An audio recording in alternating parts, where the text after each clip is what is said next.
like how I come at the time of my favorite song. Hey everyone, thank you so much for your patience. I really appreciate it. Just had some stuff to take care of and my parents called, so just talked to them on the phone. And yeah, I just had to take care of all that fun stuff. But we're here. Hey Chip.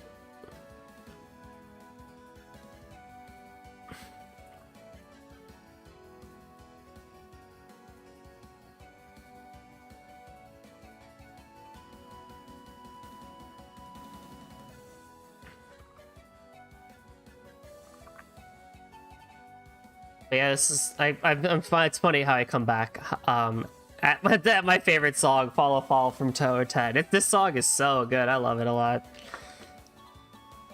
How's life today? It's been pretty good actually. I got to go on a run. Work was pretty alright today. Nothing too crazy. And we're here streaming a bit later than normal, but that's all good. And we're gonna have a chill session today anyway because it's a free day today, so we're just gonna hang out. How's life with you, Chip? I'm like half rushing because I had like nothing prepared. I'll be peeking. All right. I had like nothing prepared, so like I'm turning on my tablet now. I'm turning on Steam now and all that fun stuff. So.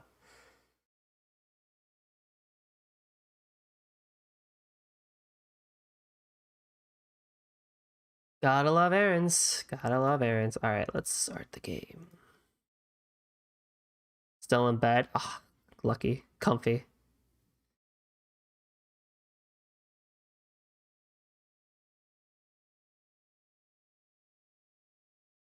That's right. Yeah, it's Wednesday for you, right? So you're on holiday today.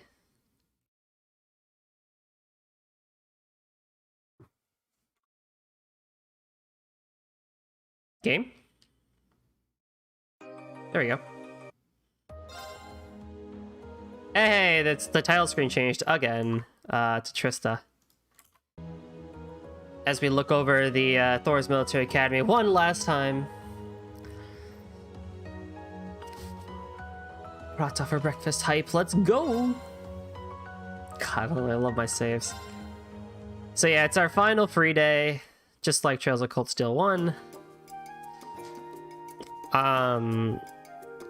We can do a lot of profile stuff, but again, I don't do those, really. There's a couple that maybe we'll do, but, you know, we don't really need to do them. We could just go say hi to some of our Thor's classmates in the same way.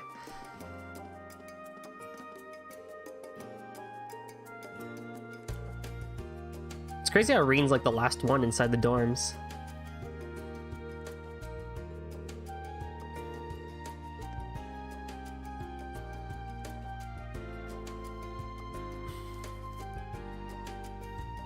Damn wrist brace.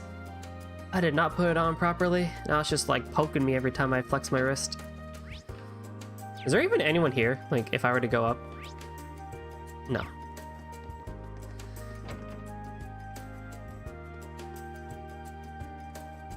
I talked to our favorite couple again. I'm heading off now.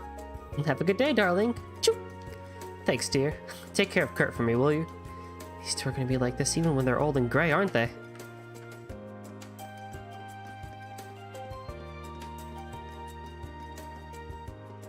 Milliam's spying out here.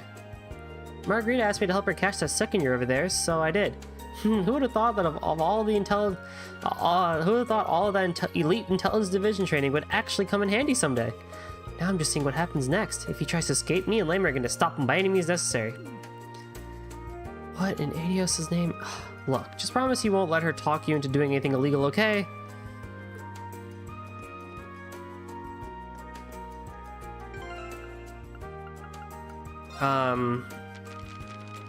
Right, so before the side quests begin, I did say I would read Gambler Jack during this session.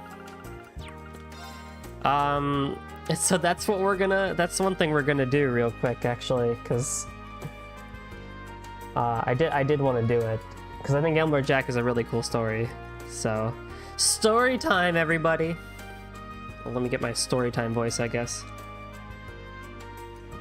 Or my lack thereof, I guess? I don't know. It's probably a good distance for the mic. Chapter 1, The Girl, the Calvar Republic. There's a city in this country, a place where migrants from the east have recreated their homeland down to the bright lacquer tiles. Nicknamed the Eastern Quarter, it's a vibrant place, bustling and hot. Orbital buses trundle down the main street, lined with stands of fragrant Eastern cooking as the welcoming cries of sellers rise and fall over a crowd of travelers from every nation. The place where the cultures of East and West meet. Yes, it was a place that wore that mantle well. On the northern outskirts of that town was a little run-down bar. Doubtless it had been presentable once, but now the plaster was crumbling and what doors were left barely fit their pitted frames. Of course, such a seedy place attracted the clientele to match. To the lawless and violent, it was home. Sorry, looks like my win again, muttered a low voice that echoed through the grimy room. That voice belonged to Jack. He was a medium size and in his early 30s, a man in his prime. The frayed shirt he wore had seen better days, but the accessories adorning his body were of obvious worth. Much like the brilliant blue of his eyes, none of them quite fit someone like him. Compared to the dirty, poor, and desperate thugs around him, he looked out of place. Jack was always to be found at that bar, gambling or sharing around with the dregs of the town. Sometimes fighting, sometimes drinking, he passed his days in idle recreation. As usual, today found him hunched at the bar. He'd been deep in his cup since early noon. It was the same as always. A day set to be just like all the others was stretching out before him. And into that familiar scene cut the shriek of a door opening. A new customer stepped into that same old bar. But who was this new arrival? It was a girl, unlike any other he had seen before. Chapter 2, The Offer. The girl strode into the bar and closed the door without turning a wrench. There was no hesitation in her manner. Clearly, her arrival was not happenstance. Her face was determined, but her confident entrance couldn't erase the lingering innocence of youth. Even the best liar wouldn't try and claim she was more than 18. Dark brown eyes and hair suggested she was Eastern, but her nose and features made it hard to be sure. The girl slowly walked forward. With each step, her cute little knees peeked out from under the trim cut of her skirt. Her outfit was a design without any sense of decoration. It seemed her taste lay more along the lines of utility than style. Maybe because of that, the Eastern symbol necklace on her chest could help but look equally unremarkable. The lack of volume in that area probably had something to do with that as well. It would still be some time before she really bloomed, so to speak. In appearance bearing the signs of East and West both, and simple unembellished clothes, the girl might have been the spirit of the Eastern Quarter made flesh. She caught the eye of one of the punks hanging about almost instantly. "Hey, little girlie," he slurred. "Wanna have some fun with me?" As he spoke, he grabbed the girl's wrist with one greasy hand. It happened in an instant. Her arm flew up, dislodging the punk's grip. Now freed, her hand disappeared deep into her skirt and then slid out with a mass of gleaming black iron. She pressed it to the space between his eyes. He stared at the object for a moment before collapsing to his knees in fear. It was an orbital gun of cunning make, a high-caliber Verne Company model. If she'd shot that firearm, the punk would have lost his head instead of his bladder. Needless to say, it was not your average self-defense weapon. "It's the latest model," she purred. "Want to see what it can do?" She was cool and calm, the barrel of the gun never wavering. Were she to fire, her aim would be perfect. Overwhelmed by the girl, gun, or perhaps both, the punk couldn't move a muscle. Everyone else in the bar remained frozen as well. All eyes were on the girl. "Hey, miss, hate to ask, but could you let him off with that?" Maybe the speaker couldn't stand it anymore, or maybe it was disturbing his drink, but the husky, sensual voice broke through the silence. It was Jack. Still planted firmly in his chair, breath smelling of liquor, he continued. "I'm sure he's very sorry, and he's learned his lesson." As if to answer to it, the punk started nodding his head vigorously. "I've come here to gamble," the girl replied abruptly. She slowly lowered a gun in her left hand. Her expression continued to remain cool and detached. "Sounds good. Go on over here. Give me everything you got." Jack's words had an immediate impact, not on the girl, but on the gathered goons and hoods. They all shared a glance, each and every one of them, with the dirtiest grin you could imagine. Chapter 3, Challenge at High Noon. Jack and the girl moved over to a table in the back. Unlike the other pitted and stickly furniture, this table was smooth and polished to a shine and seemed meant for gambling. Without a word, both took their seats. Jack sat against the wall and the girl faced him straight on. The other patrons were captivated, helplessly fascinated by the match. They snuck glances at the pair, ears straining to listen in. The bar filled with fidgety silence. The girl's game of choice was poker. Jack accepted wordlessly. After a brief exchange to confirm the terms of the challenge, they settled on bets. It was to be 100 mira a hand, not even enough to buy a beer, but Jack considered that fair for a match against a kid and said as much. The dealer was the small fry punk from before. Jack gave him a quick eye signal. First hand, both discarded 1 card. Jack called and the girl stood. Jack had 2 pairs, the girl had just 1. Jack was the winner. Sorry, little missy, he drawled. He raised his glass to her and downed the amber liquid in a single decisive gulp. Second hand, both discarded just 1 card. Perhaps trying to look confident, Jack let out a big, clear sky. The girl called and Jack stood. The girl had 2 pairs. Jack had the same, but the cards told the tale. The girl's hand had the high card. It was her win. What? Jack exclaimed. His hand that he'd been toying with the glass froze. Immediately, he glanced over at the punk who was dealing. The other man avoided his gaze. Something wrong? The girl asked. Her face betrayed nothing. No, forget it, he shakily responded. Had she swapped out some cards? The game had suddenly taken on a whole new angle. The look on Jack's face changed instantly. Lightly clearing his throat, Jack put the glass back on the table with his left hand. Then once more, he cleared his throat. The dealer, recognizing the signal, picked up the cards again. It was their code for deal normally next round. Third hand, as expected, each discarded just 1 card. Jack called and the girl stood. Jack's hand was a full house. How about that? He crowed. With a flourish, Jack laid his cards on the table. The bar patrons snickered into their cups. The girl set down her own cards without a word. 4 sevens. It was the girl's win. The bar once again returned to silence. Chapter 4. The Daughter. Ultimately, it was the girl's win. The silence in the bar was punctuated only by the sounds of a raucous argument out on the street. Holding back the laughter bubbling up, Jack asked the girl a question. Hey, Missy, where did you learn to be this good? I don't know if I should make Jack that edgy, but the girl made no reply. Instead, she took the cards into her hands and began shuffling. They flew back and forth with exquisite grace between her long, slender fingers. She dealt 5 to Jack, then 5 to herself. Show them, she demanded, and Jack obliged, hesitantly turning over the cards. His hand was 4 jacks, her hand was 4 kings. You're kidding me. Jack was nearly speechless by the sight, to which she only said, Jack doesn't beat king. At the word king, murmurs rippled through the bar. King, who was the handle of a legendary gambler, said to be the best in the Republic until his death. The card technique the girl had shown was one of the ones the king had been found using when he felt like teasing Jack. Who are you? Jack asked the girl. She gave him a long, bitterly cold glare at the question, as if it was both stupid and one she'd been dying to answer. You probably don't know me, but I know you very well, she spat. Hello, Victory Jack. My name's Hallie. I'm the daughter of King, who you killed. You're King's daughter?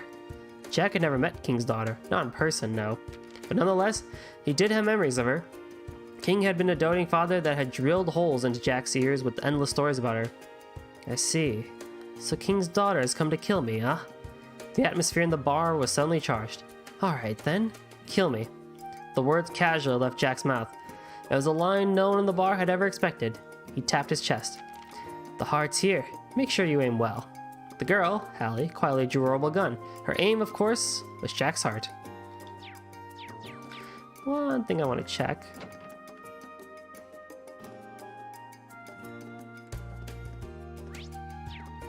Yeah, I figured as much.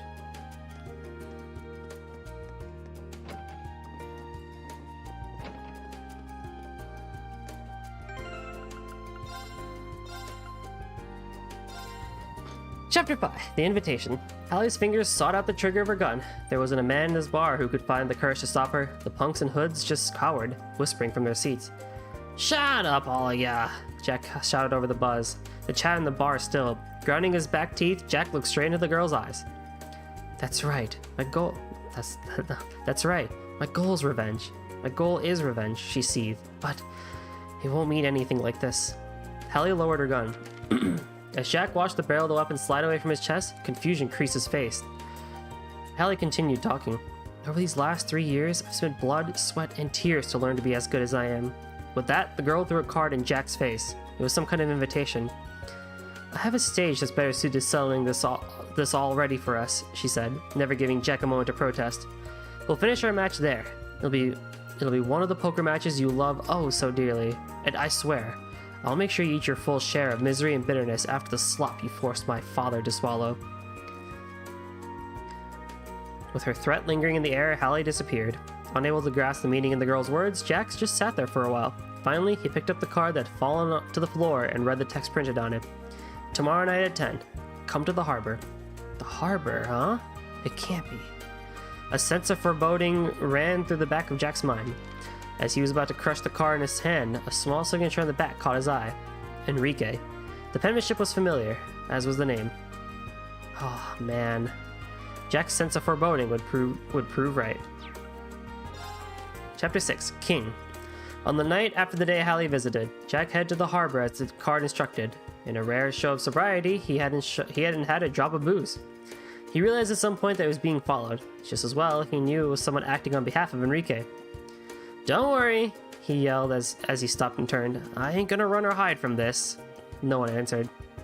"What a boring fellow you are." Turning back around, Jack continued on.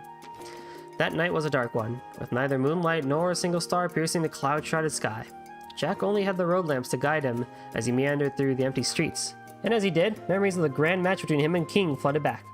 King's legendary skills had earned him his nickname to match. He'd been both Jack's teacher and his greatest rival. 7 years ago, Jack and King played the game of their lives. It was Jack who found himself the winner. Their game was used by the privileged in the underworld of the Republic to decide the outcome of a struggle for power. King, forced to take responsibility for losing, was killed. Though indirect, it could not be denied that Jack's win had been King's ultimate loss. Around an hour after leaving the bar, he reached the harbor. The smell of refuse and brine wafted in on a warm breeze. An enormous boat was floating on the dark night sea just ahead, waves lapping quietly at its sides. Its hull was painted a solid black, making it almost impossible to see. It was the same boat Jack and King had been on for their final, fateful game. As Jack approached the gangway, he was met by a small silhouette from the shadows. Hallie. "Welcome, Victory Jack," she said. "I really didn't think you would come all the way out here on your own 2 feet. I have to admit, you've got courage." Normally, Jack might have had a joke or a comeback, but tonight alone, he was a different man. Glancing at Hallie, he boarded the ship without a word. The light from the portal shone blue, glinting off his eyes as he passed. The sound of the steam whistle was swallowed by the lonely darkness, and slowly the ship slipped free from the harbor and out to sea.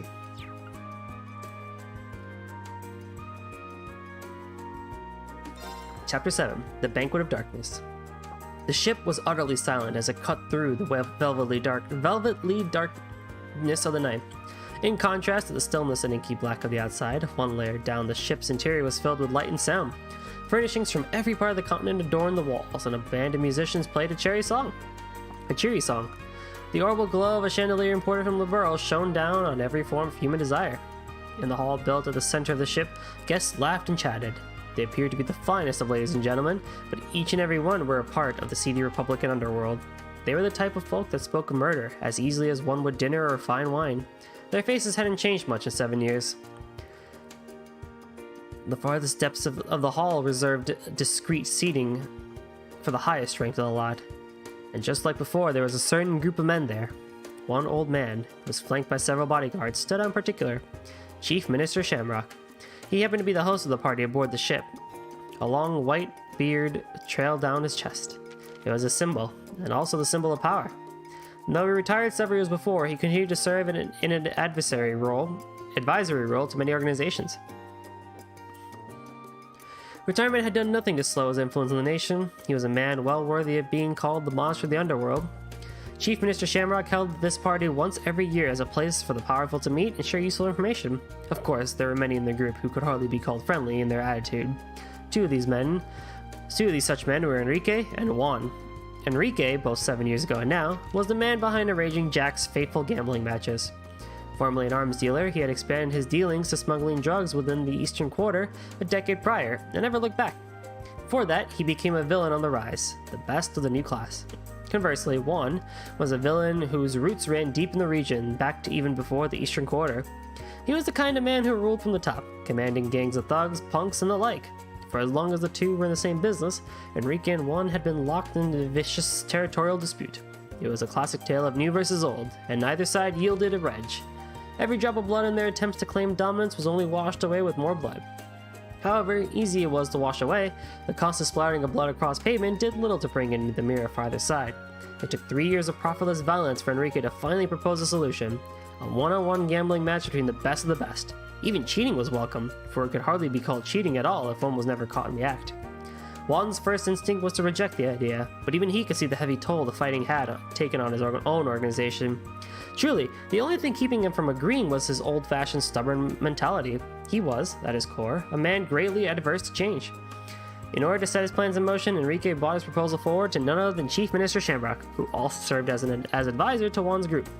With him having granted the match's blessing, there was little more Juan could do but accept. Chapter 8. Hallie. Clock chimed the 11th hour. The match between Jack and Hallie was to start at midnight exactly. She waited in the interim in Enrique's room. Your father became ill and died 7 years ago. That's what the girl had heard from her mother. And yet 3 years ago she learned her father had instead lost his life in a match. Hallie didn't have many memories of her father. She'd spent her childhood with her mother. That was exactly why, though, that each and every one was engraved into her heart as irreplaceable treasures. The things she remembered best were the sights in the gambling dens. She didn't often get to go along, but to her, the way her father could silence even the most finely dressed gentleman with his near-magical card handling was something she admired with all her heart. The last memory Hallie had of him was taking her hand while she was in bed and telling her not to worry. Maybe that memory was what kept her from believing what her mother said about her father's death. After all, how could a strong, healthy man from that memory drop dead of illness so suddenly? It was a typical day when she learned the truth. She was out shopping for her mother, and rather than take the usual route home, she found herself heading to one of the gambling dens along the back streets on a whim. One fateful whim. That was all it took for her to overhear the careless chatter of thugs who spoke of her father. It had been 7 years, yes, but it was a match of the ages. A match which still ushered in fervent whispers among the men and women who frequented the darker corners of the gambling world. The truth left her with a hatred so all-consuming that she was blind to all but one desire: revenge. Swearing she would become as good as her father, Hallie obsessively frequented the gambling dens and played with that one burning desire guiding her hands. It was Enrique who, upon hearing the rumors, approached Hallie first. He had claimed victory in his first match against Juan by betting on Jack. With Hallie, he saw his chance to do so again. Anyone could see that. To Hallie, participating in such a match would be a perfect means to an end. Cutting all ties with her mother was sad but a necessary sacrifice, and though she was young, she was welcome as the newest addition to Enrique's group. Being blessed with talent to begin with and having abandoned all else to focus on improving her craft, it took a mere 3 years for her to master what King had spent a lifetime studying. Revenge had proven to be an incredible motivator. Hallie's eyes were distant as she waited quietly for the match. Perhaps those 3 years were running through them. Still seated, she bowed her head and let out a big, loud sigh. A long sigh. No need to let the weight of this drag you down, you know, Enrique said softly to her. Don't worry, she replied.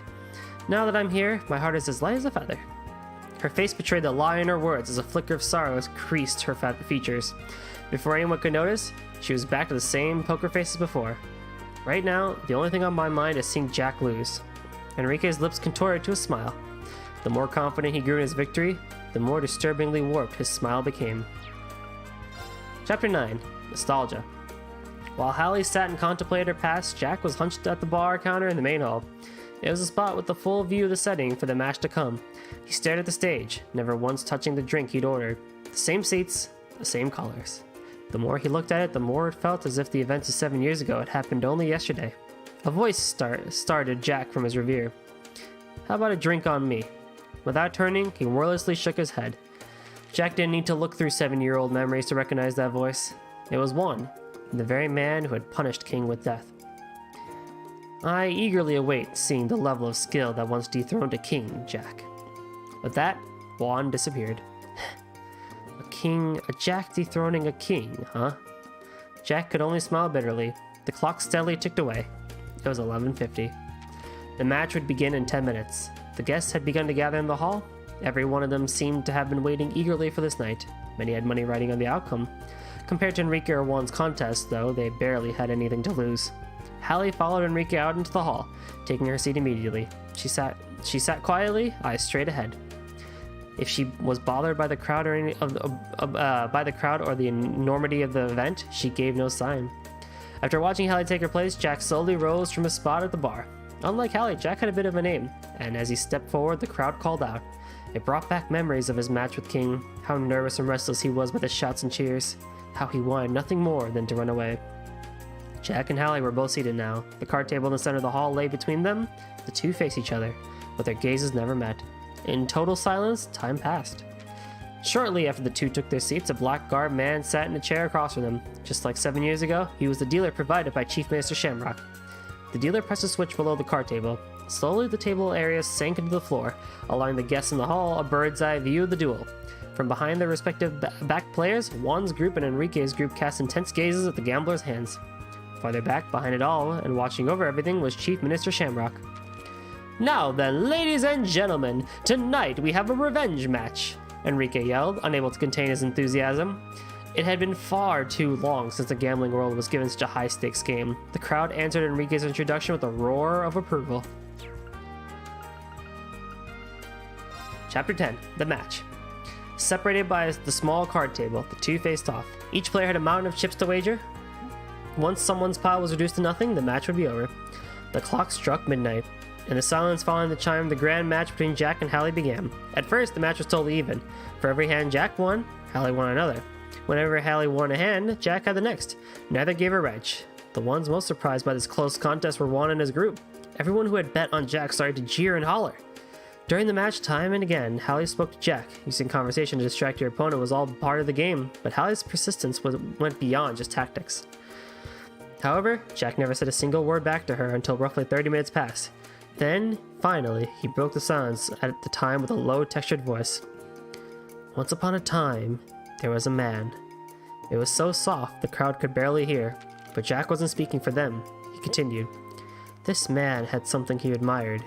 He wanted to become the next thing. He wanted to become the thing he admired, and he wanted to win against the objects of his admiration. And through it all, he was drawn closer to that which he admired." Both laid down their hands. Jack had one pair, Hallie had two. Chips moved from Jack's mountain to Hallie's.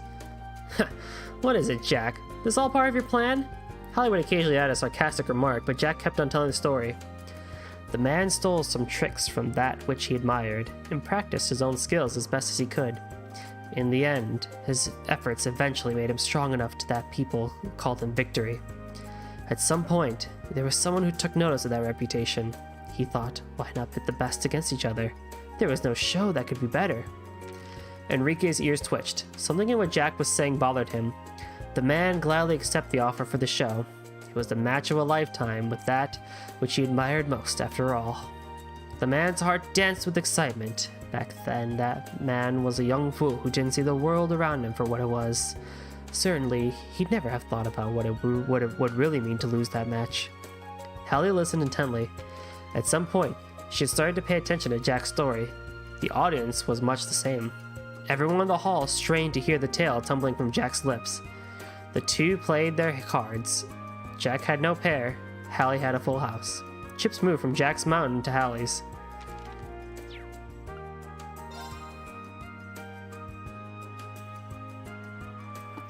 Chapter 11, The Decisive Moment.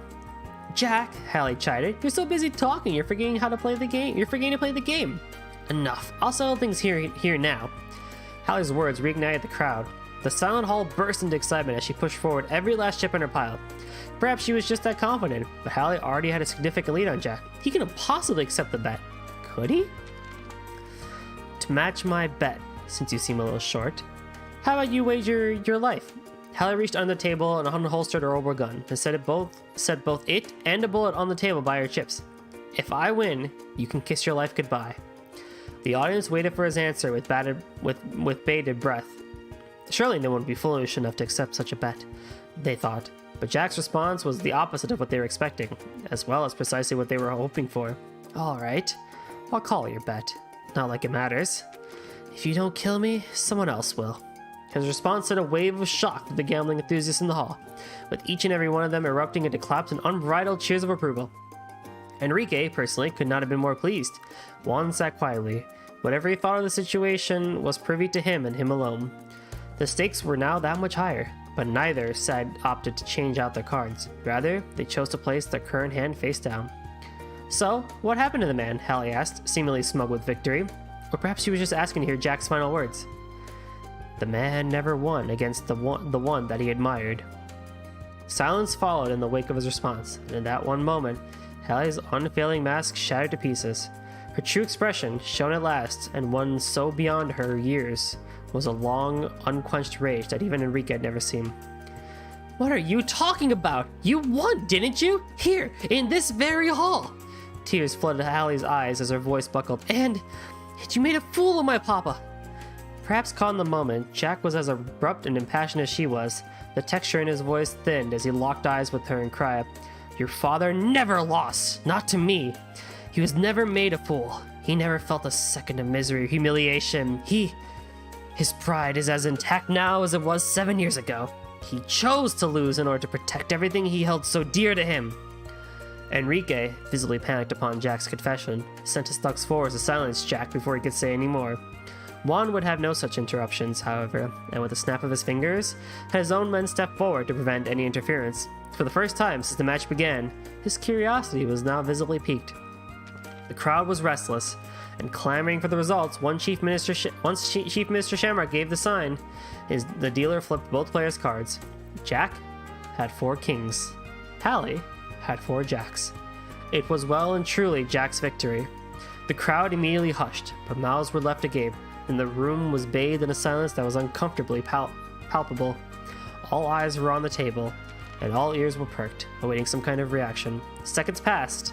Finally, Jack was the first to speak. See? Jack muttered. Jack can't beat King. Chapter 12. The Truth.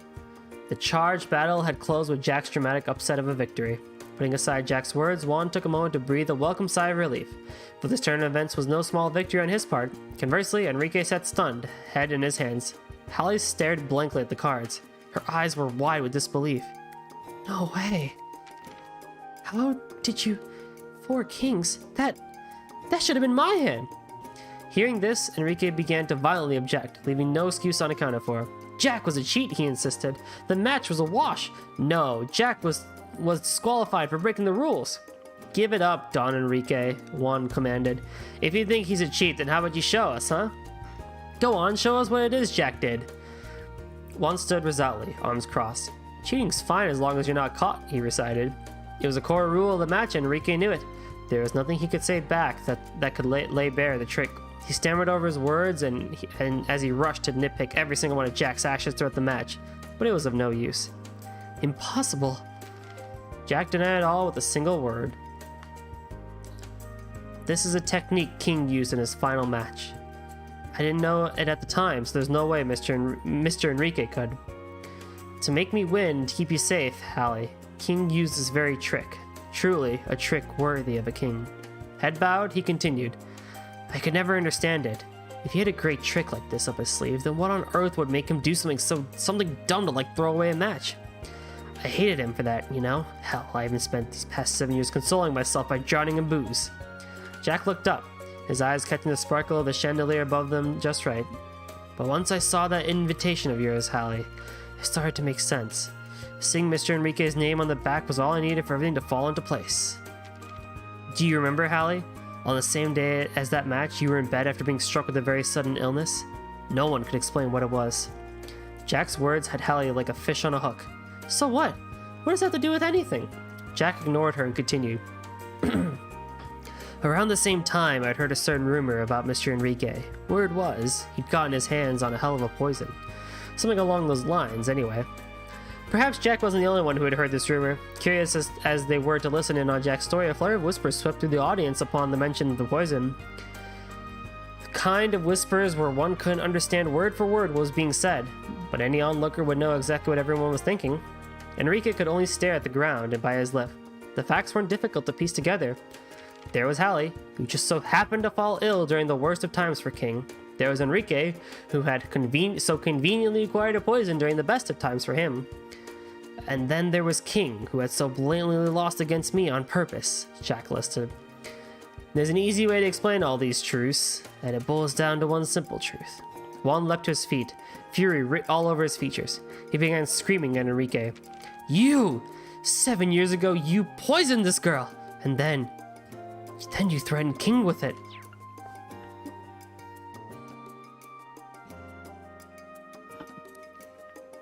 Chapter 13. The Sense. You put poison in this girl and then threatened the king, didn't you? Every word from Juan's mouth was akin to being punched in the gut. Blow after blow after blow. Her body could only stiffen. Before Juan's accusations, Enrique desperately scrambled to put a defense together. He tried valiantly to hide how flustered he was, to conceal how sweaty his palms were, but never was there a poorer actor on stage. Indeed, the way he begged and pleaded his case before such a massive jury was almost humorous. What? Everyone was quick to believe what Jack was saying, of course. There was no proof that such a tragedy had occurred at all. It could easily have been a very cleverly arranged string of lies. Yet, Enrique's ramblings professing his innocence didn't make any sense to them, whereas Jack's story of a few words made far too much. In the underworld, betrayal was a constant companion. That was precisely why, however plain his logic trumped proof time and time again. So long as the masses felt your story made the most logical sense, proof, be it present or lacking, didn't mean a damn thing.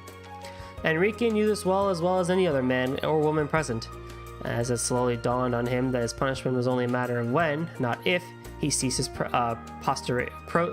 protestations. Hallie merely continued to stand as still as could be. She was being held upright by a throng of emotions, and her mind worked overtime to catch up to each new feeling. The revelations of that night had brought. My father never lost? She whispered. The truth was a comforting balm to her heart, but at the same time, it filled her with a deep sense of loss. Her father had chosen death himself. The very thought of it was far too big and far too sad. The flames of revenge that had fueled her actions suddenly and utterly went out, and as her once burning drive died, all that remained was thin smoke and cold white ash where her anger had been. That means that for me, Papa. The feeling that began to well up turned into words, and as they parted from her, everything that had been bubbling up inside surged without. Falling to the floor, Hallie curled up into a ball and began to cry like a child. As he glanced at Hallie from the corner of his eye, Juan put out a hand on Jack's shoulder and patted him in a congratulatory way. Tonight went better than I could have possibly imagined. I'll do anything you ask if it's within my power, he whispered to Jack. Then give me Hallie, Jack requested without a moment's hesitation.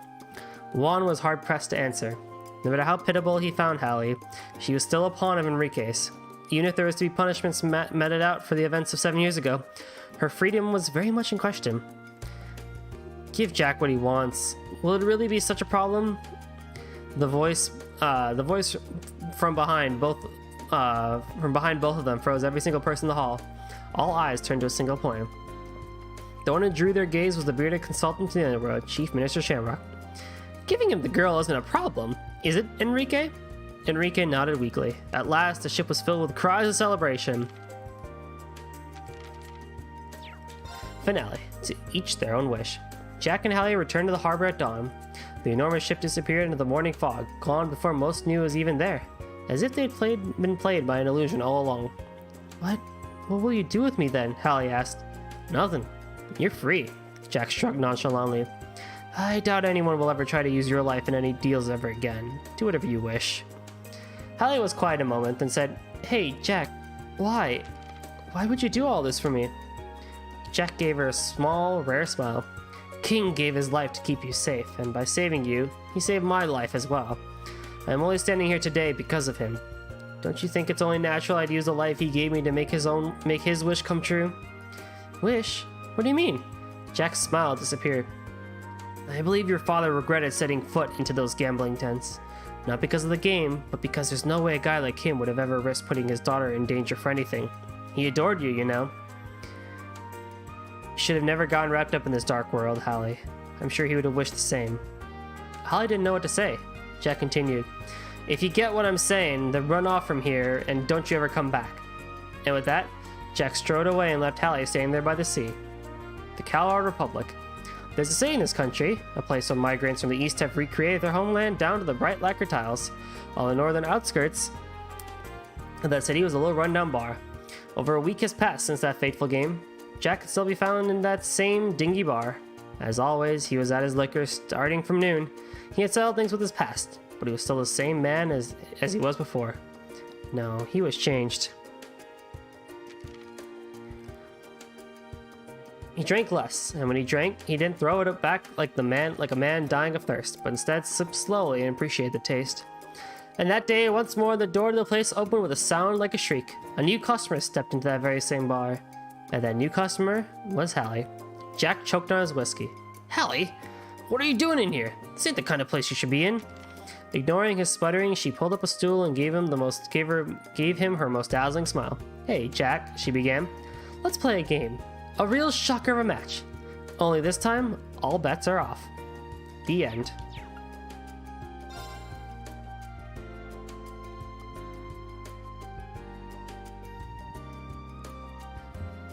Whew. Chapter 1. Jack and Hallie. The Calvar Republic. There's a city in this country, a place where migrants from the east have recreated their homeland down to the bright lacquer tiles. Nicknamed the Eastern Quarter, it's a vibrant place, bustling and hot. The visible parts of the city aren't the only bustling areas either. The underworld is just as lively. For over a decade, the Eastern Quarter had been embroiled in a battle between old and new gangs. Half a year ago, the balance of power between the two changed significantly, all thanks to the outcome of a single game of poker. The newcomers suffered a crushing defeat, while the established gangs enjoyed a glorious victory. The two players in that pivotal game, however, cared nothing for the gangs' territory disputes. The first was a man named Jack, a prolific gambler known by the moniker Victory Jack because of the countless wins he had to his name. The second was a daughter of the late king, Jack's former teacher and once the most skilled card sharp in the region. Her name was Hallie. The match between them took many unexpected turns, and shocking truths were dealt as readily as hands. The game eventually ended with Jack claiming the win, but Hallie's loss also liberated her from the seedy underworld she'd been drawn into. After her infamous exit, Hallie took to working as a waitress in a rundown bar on the northern outskirts of the Eastern Quarter. For Jack, who called that rundown bar home, it wasn't quite the ending he had in mind, but Hallie's unyielding resolve forced him to resign himself to the inevitable. Several months passed after that fateful game, and the two continued to live in relative harmony. It was on one such peaceful day, the heat of the summer at its peak, that Hallie decided to take Jack out on a little trip. Their destination? A new town adjacent to the Eastern Quarter.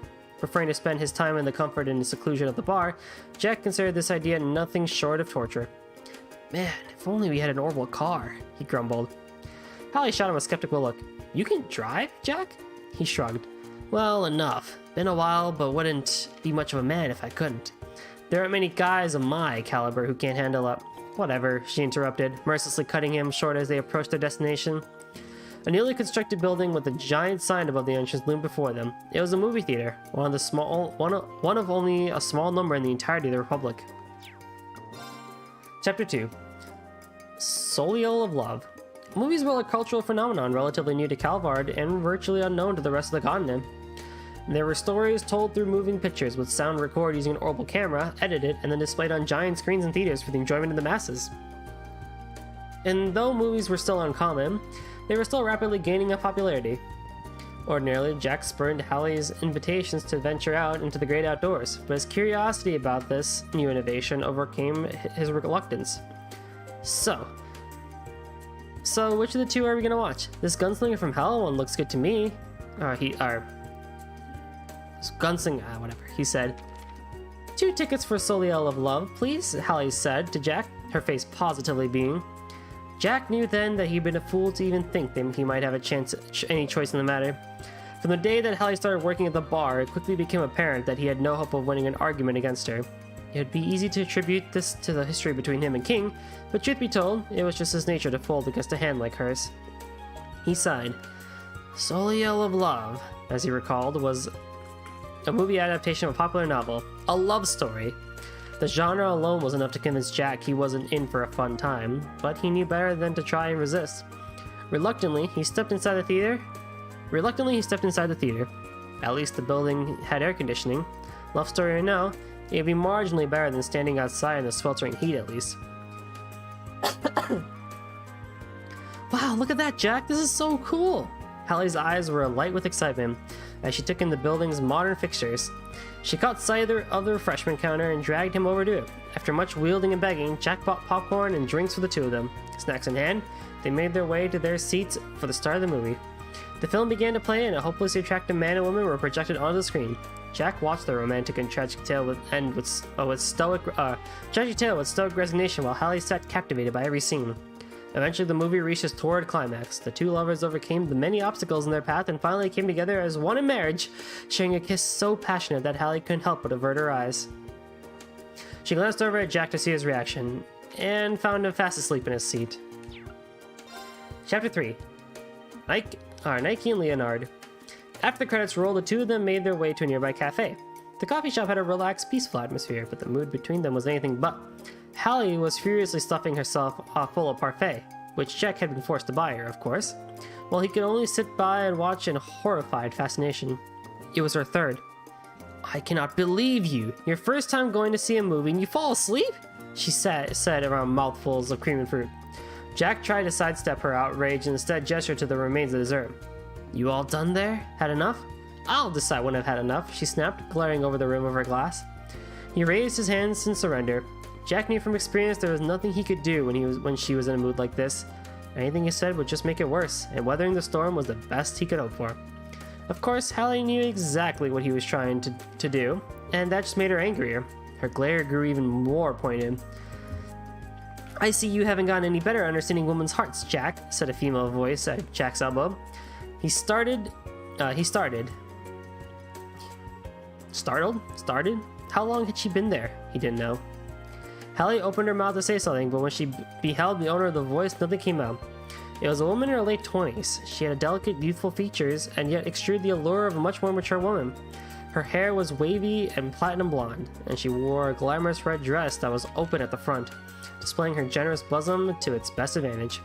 It was a level of seductiveness Hallie knew she would never be able to achieve.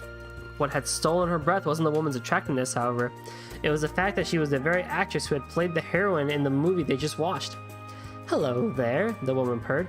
"The name is Nike. I'm an actress." "I suppose. It's nice to meet you, Hallie. And it's nice to see you again, Jack." Jack squirmed under her dazzling smile. "Do you know her?" Hallie asked him. "Yeah," Jack said, not meeting her gaze. "We go back a while." The woman's eyes twinkled. "Such a cold-hearted man. You could be a little happier to see me after all this time, you know." "So, she's King's daughter then, huh?"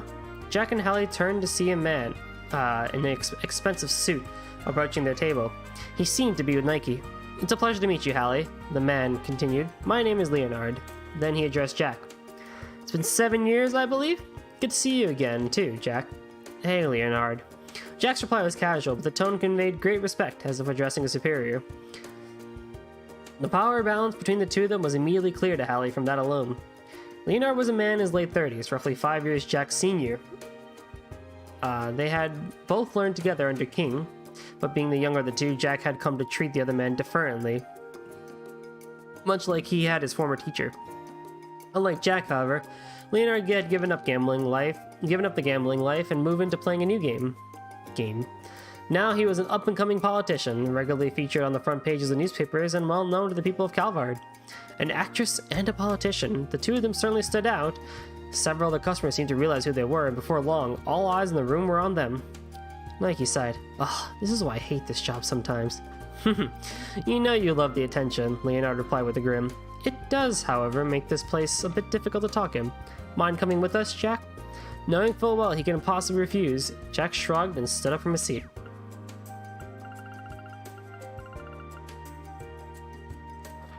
"Oh, so much reading!"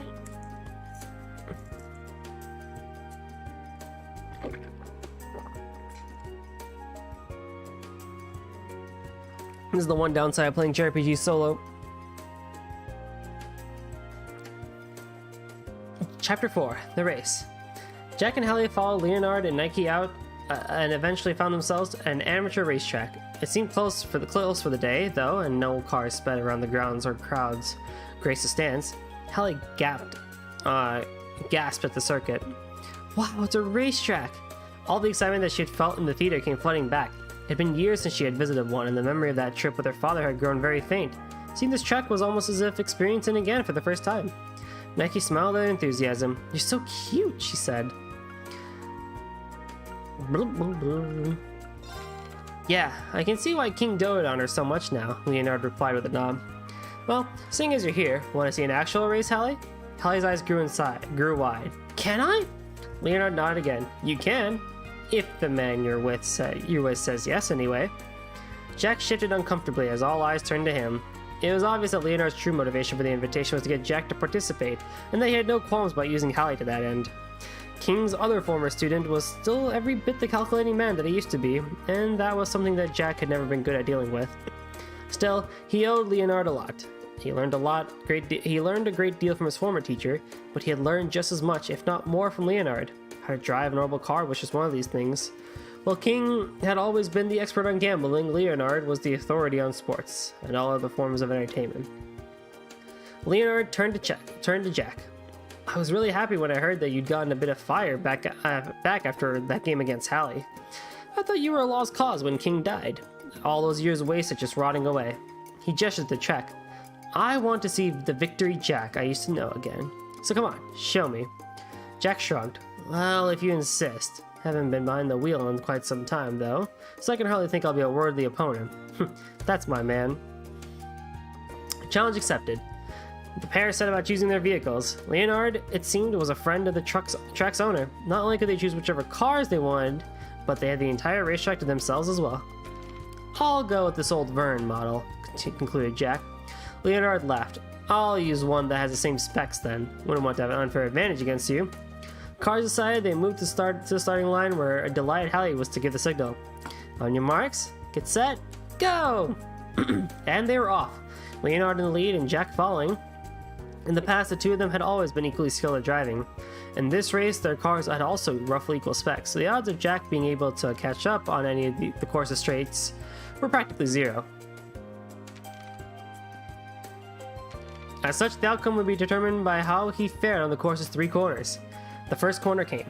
Jack kept his foot on the accelerator until the last second, trying to seize a chance to overtake. Leonard, however, responded by doing the same and denied Jack his chance. The second corner came. Jack followed the bend, conserving as much of his speed as possible, but Leonard maneuvered to block him, and he was forced to remain in second place. The third corner came. The last of the corners was a sharp hairpin turn, a fitting final battle to determine the outcome of the race. It was here that the tides turned.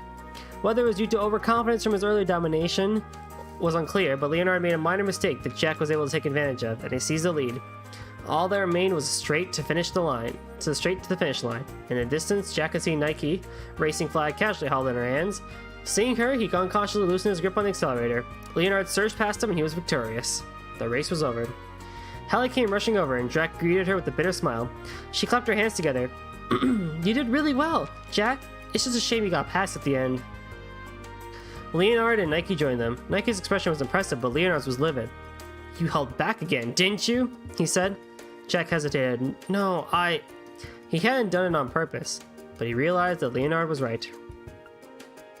Chapter 5. Daily life. The truth was, he had been too afraid to ask, but he assumed that Nike must be Leonard's lover.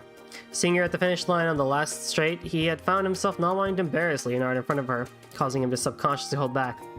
In addition, Jack hated being the focus of Leonard's attention. King had always favored Jack, seeing more potential with him than his other student, a fact that had filled Leonard with envy and resentment.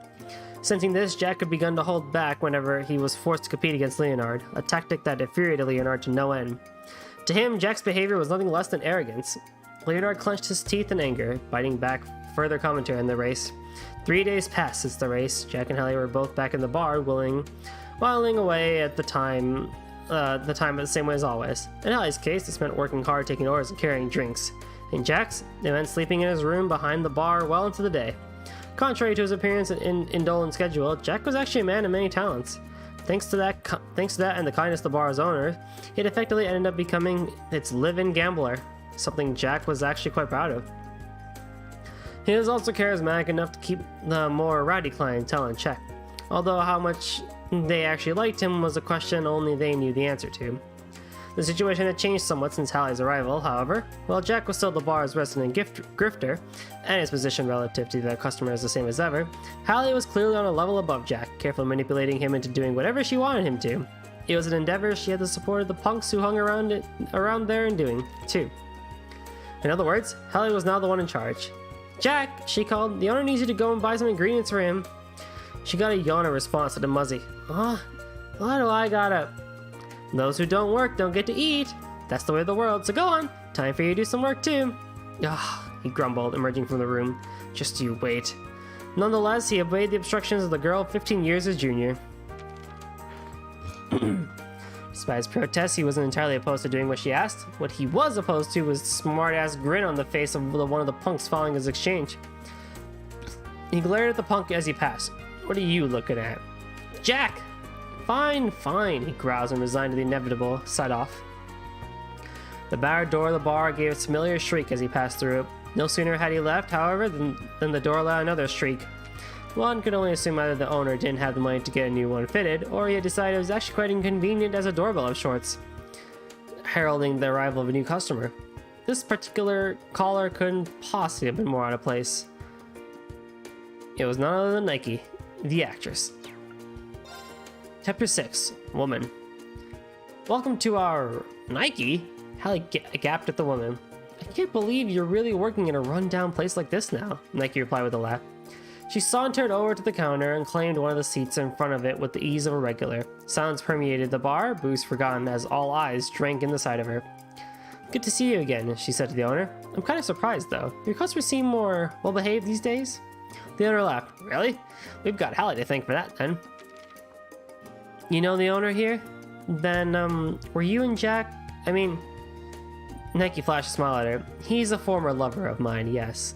Hallie was stunned into silence by the response. It wasn't as though she hadn't thought it to be the case. She just hadn't expected Nike to admit the truth so freely. Nike giggled at the expression on her face. That look of surprise is really cute, too. Maybe you should try becoming an actress yourself. I definitely think you've got the potential. Really? Hallie gave a nervous laugh. I'm pretty sure I'm not cut out for it. Her usual confidence deflated under the playful gaze of the older woman. She might have no problem bullying Jack, but Nike was another matter. She hesitated. Deep down, Hallie had a lot that she wanted to ask about Jack and Nike's relationship with one another, but she couldn't bring herself to do so. As if reading her thoughts, Nike's perfect smile widened. I don't mind answering your questions, she began, but it's no fun if I just tell you everything, so why don't we make a little wager? If you win, I'll tell you what you want to know, but if I win, I've got something I want to ask you. Exactly what would someone like Nike have to ask someone like her? Hallie couldn't fathom, but she wasn't the type to back down from a challenge when it came to gambling. She took after her father in that regard. They decided on cards, a game of blackjack. Nike seemed unconcerned when Hallie confessed she was rather good at it. Despite being a mere 15 years of age, Hallie was nothing short of a genius when it came to gambling. Part of it was due to the incredible amount of effort and dedication she had poured into acquiring her skills, but it was also thanks to her exceptional memory. Her powers of recollection were so great that not even her father nor Jack could compare. That, more than anything, was her greatest weapon. It also allowed her to become an expert at card counting, an ability that lets users almost predict the cards in the next hand by remembering all the previous cards used in the game. Blackjack in particular gave card counters a significant advantage, making it a game that Hallie had always been exceptionally skilled at. The game began. Watching Nike, Hallie quickly came to the conclusion that Nike wasn't used to playing blackjack at all. By the end, however, Nike had somehow accumulated more chips than Hallie and was clearly the victor. Hallie leaned back in her chair, impressed. I can't believe you managed to cheat. If you can't prove it was cheating, it's not cheating. Hallie hadn't intended to let her guard down against Nike. She just misjudged her skill level. The older woman had made use of her own years of experience and acting talents to feign inexperience. It had been a ploy designed to mask her skills and fool Hallie into complacency, and Hallie had fallen for it utterly. Nike winked at her. I am an actress by profession, after all. Halfway there.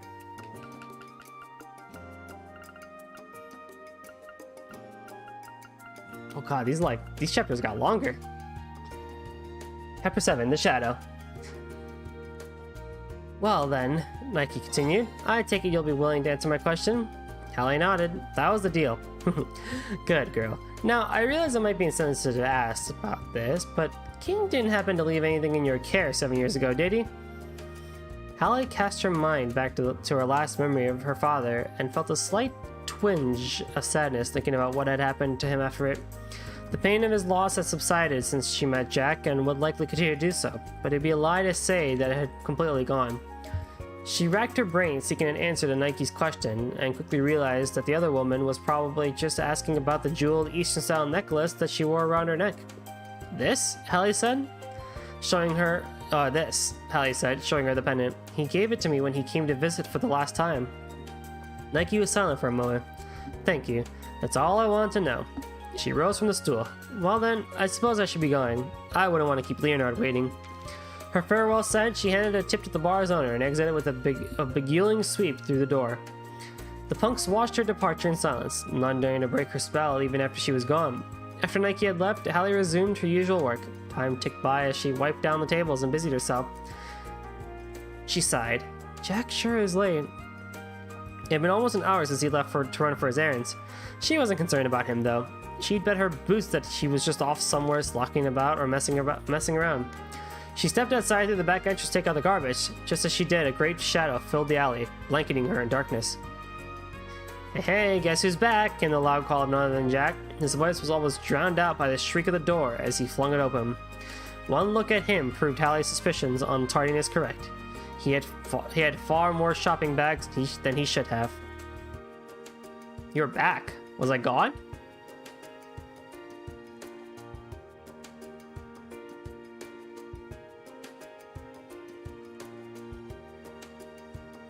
Oh no, I was gone. Ah, welcome back, Chip.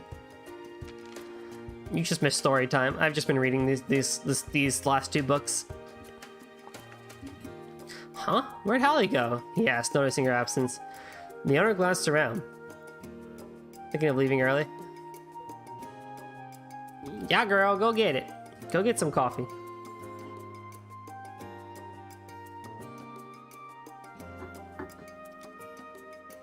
I'll be here. Well, did you mention it? I haven't seen her since she went out to take the garbage out earlier. Jack was suddenly overcome by a great sense of foreboding. He hurried out the back entrance, but only a collection of scattered garbage bags awaited him. Bags, and a very conspicuously placed card. On its front was a simple message. We have Hallie. If you want her back, come to the designated place. Leonard.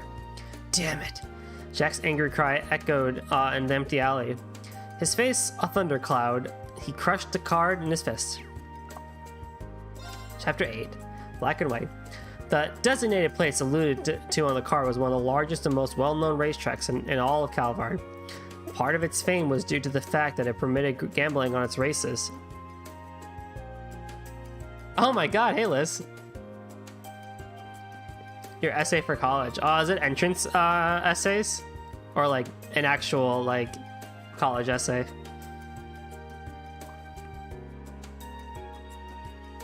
I don't remember if you're actually in college yet or not. Furthermore, today was one of the track's biggest races of the year, a day where many highly skilled teams of racers gathered to compete. It was a popular event, and the number of spectators was even greater than usual. The payouts for those who gambled on the races were bigger as a result, too. Stepping out onto the track, Jack sighed. Sure brings back memories.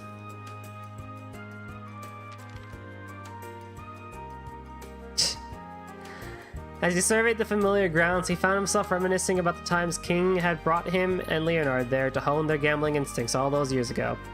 Leonard was the one who had predicted winners correctly the most often. He had spent a lot of time analyzing the outcomes of past races and bet large sums on the cars most likely to win. As a result of relying on safe bets like these, though, his payouts tended to be comparatively low. King often used to laugh at him for it, always remarking, "Where's the fun in that?"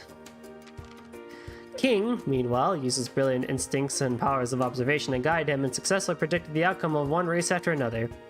Of the three of them, it was he who consistently earned the most mira. For Jack's part, his interest lay in winning big on a single bet. He lost money far more often than the other two, but occasionally displayed even greater gambling intuition than King himself, and sometimes won over 100 times the mira he bet. While he stood there mulling over those decade-old wins and losses, several men in black suits approached him. Presumably, they were Leonard's subordinates. "Please allow us to escort you," one said politely. Jack followed. Eventually, he found himself in a VIP room, encased in thick glass. It gave the occupants inside a very up close and personal view of the racetrack outside. In it sat Leonard, Nike, and a loosely bound Hallie. Hallie! Without thinking, he made a dash towards her, but it was quickly stopped by the men who brought him there. Each held a gun.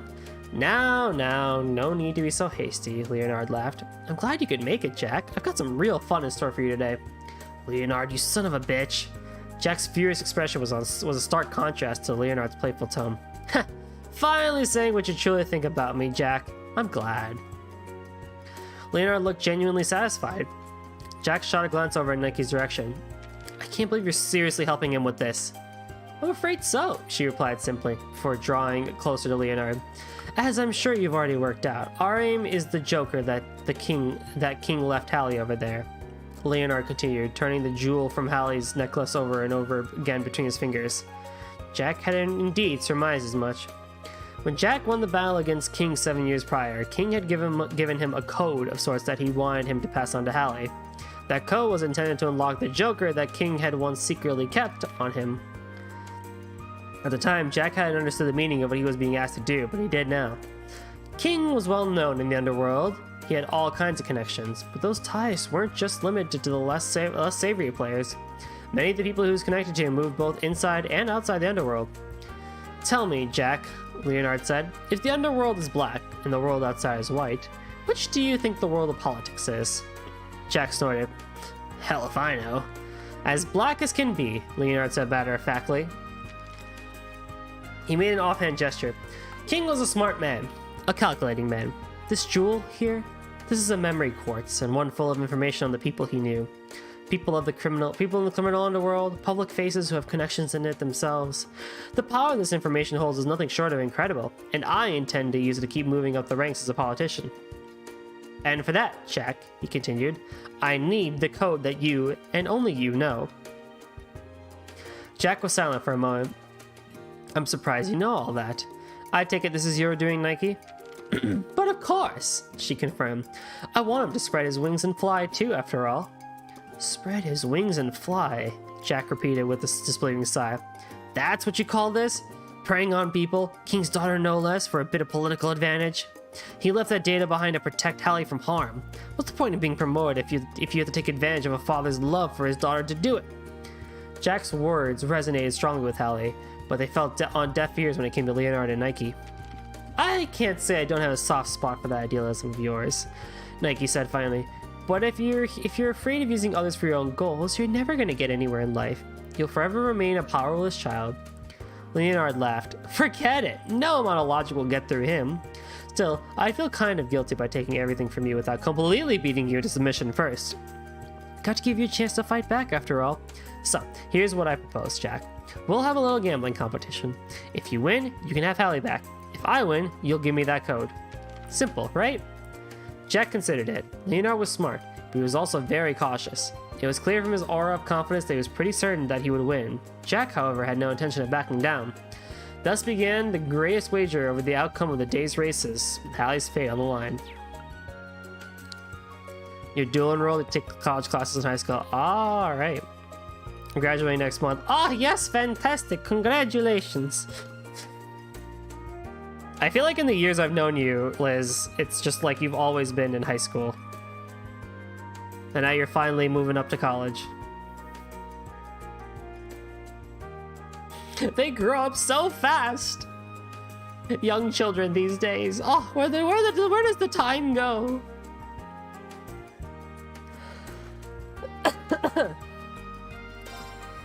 Chapter 9.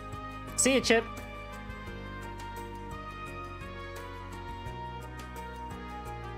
Thanks for coming.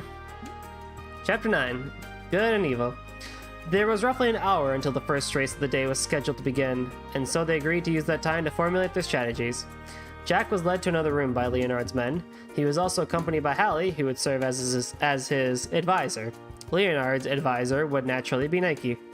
I take it just running away isn't an option? I mean, I'm free and all, Hallie said once in the room.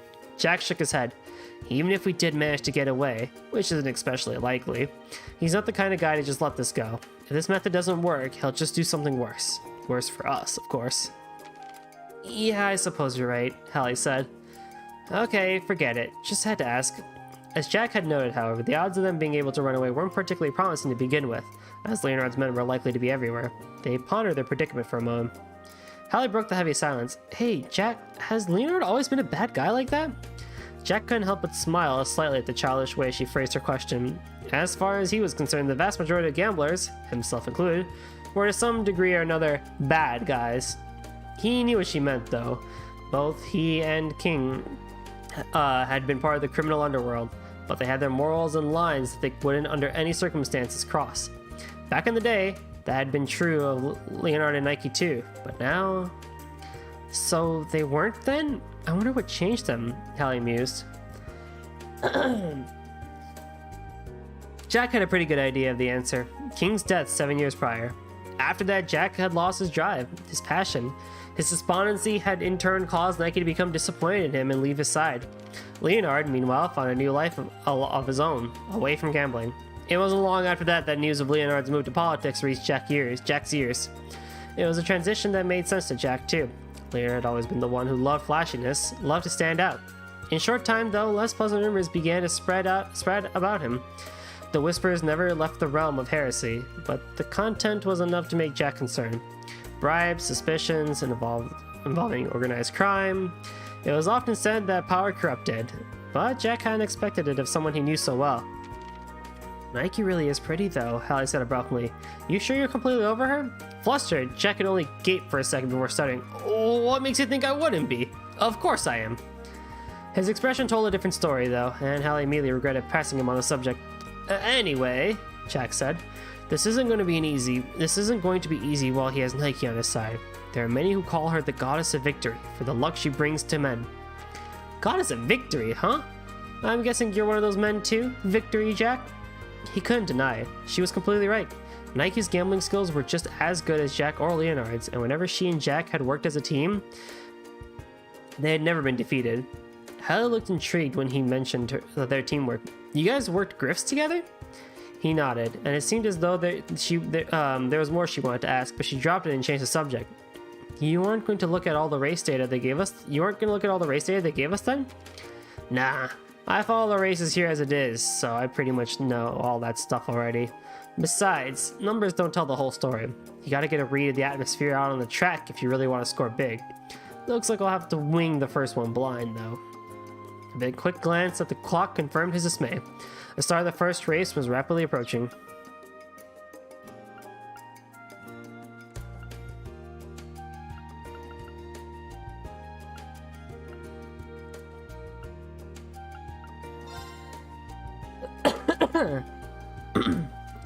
Chapter 10, The Rules.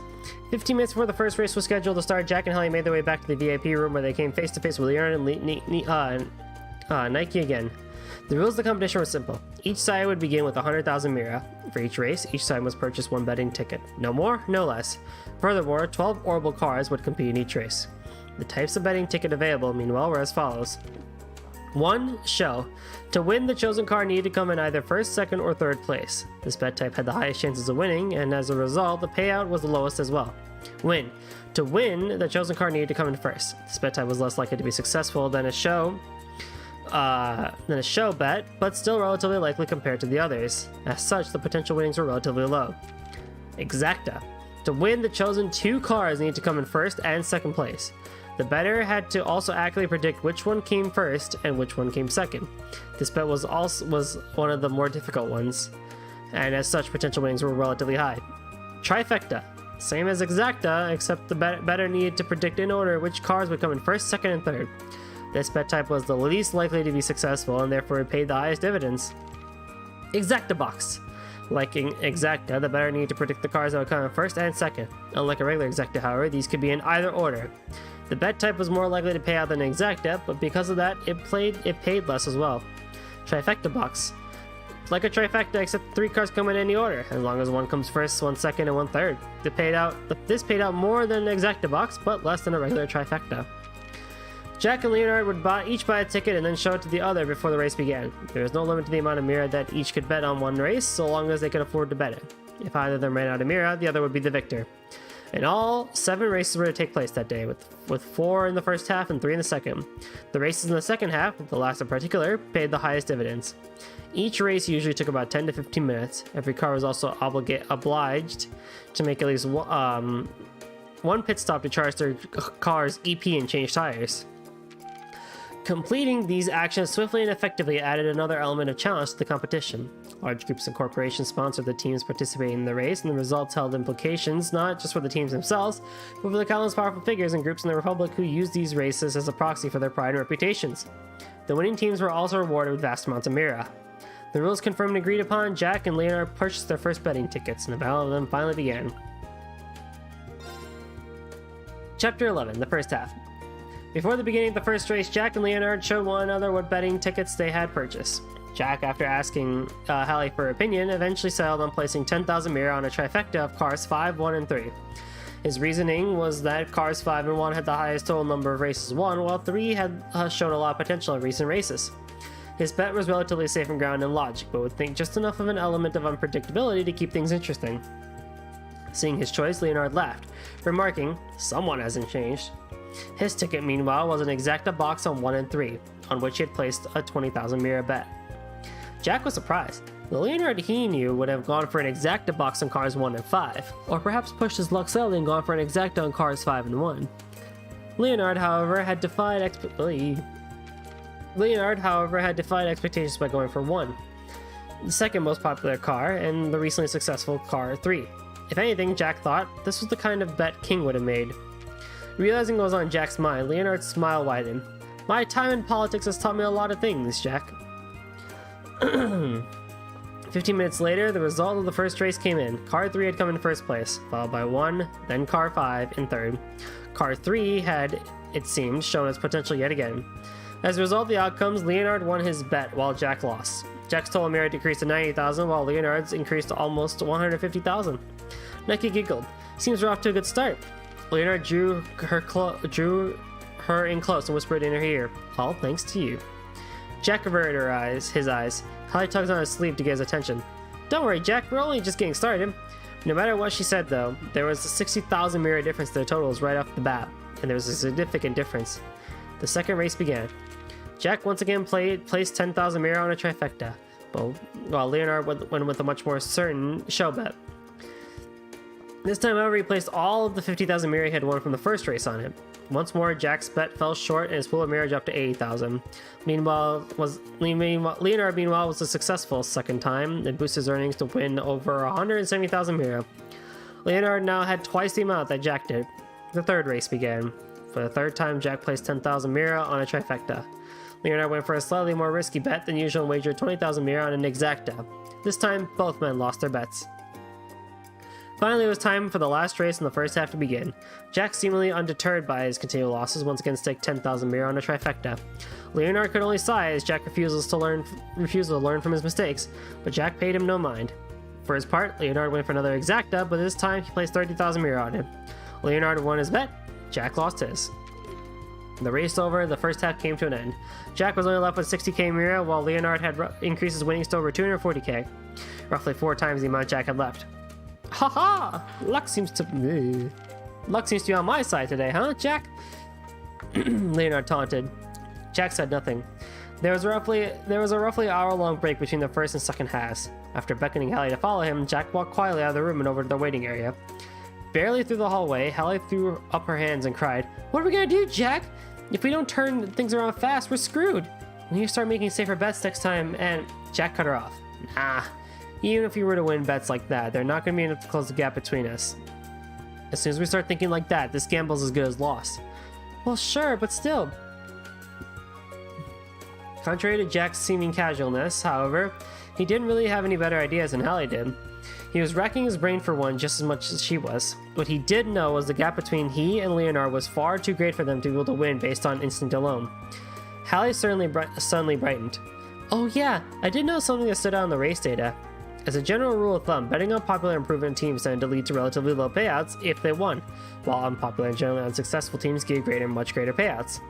Races held this track were somewhat different though. In particular, major events like the one currently underway had higher than normal payout rates, meaning the bettors received much more than they would otherwise would. As one example of this, generally teams that consistently lost accordingly paid the highest dividends on the off chance they won. And far from deterring bettors, this often attracted lots of people who wanted to bet on underdogs and win big. In theory, large numbers of people betting on such underdogs would make the potential payouts decrease, but the payout rates were adjusted to make sure they didn't fall too much in order to keep things exciting for the gamblers who were betting. Even factoring in all of that, Hallie went on. There was one team whose potential payout seemed odd. Jack had a look, and sure enough, he found himself agreeing. It wasn't odd to the extent that the average person would notice, but she wasn't wrong. The driver for that team was a man named Carlos, a real veteran racer who had the current official record for the most consecutive victories. It was an achievement that earned him the nickname Legend. In recent years, however, he stopped winning at all, a fact that led to more and more people calling him Legendary Loser instead. He was also an old friend of King's. Jack himself had met the man too. Jack chewed over her finding for a minute and said, "Thanks for the tip, Hallie. I'm just gonna step out for a bit, okay? As soon as our break's over, head back on over to the VIP room without me." "Wait a second," she shouted after him, but he paid her no mind and strolled nonchalantly out of the room. The second half. 10 minutes before the start of the 5th race, Jack had yet to return. "I hope he hasn't gone and run off," said Leonard, his voice heavy with scorn. "He wouldn't dream of it," Hallie retorted. Nike laughed. "Apparently not. Here he comes now." Jack ambled over. "Sorry," he said. "Had to take a leak." Jack's carefree manner seemed to annoy Leonard, but it filled Hallie with relief. He had been so subdued in the first half that to see him back to his old self gave her confidence. Until she remembered that they hadn't even bought their betting ticket. Exasperated, she hustled him over to the counter to get one. The 5th race began. Continuing his pattern from the first half, Jack went for a trifecta. Unlike the first half, however, he only bet 5,000 mira on it. Here I was thinking you'd get all cocky, and then you go and lower your bet. Leonard radiated confidence, but deep down he knew exactly what Jack was doing. Jack was going to conserve as much money as he could until the final race and then bet all on it. Knowing that, he realized he couldn't afford to let up his offensive and decided to bet a massive 1,000 mira on a win bet. That the team he staked his wager on was an outside chance as well. In the end, the team Leonard bet on was victorious, while Jack lost his 5,000 mira. As a result, Jack was down to a mere 55,000 mira, while Leonard's total exceeded 500k. The gap between them continued to grow larger and larger. The 6th race began.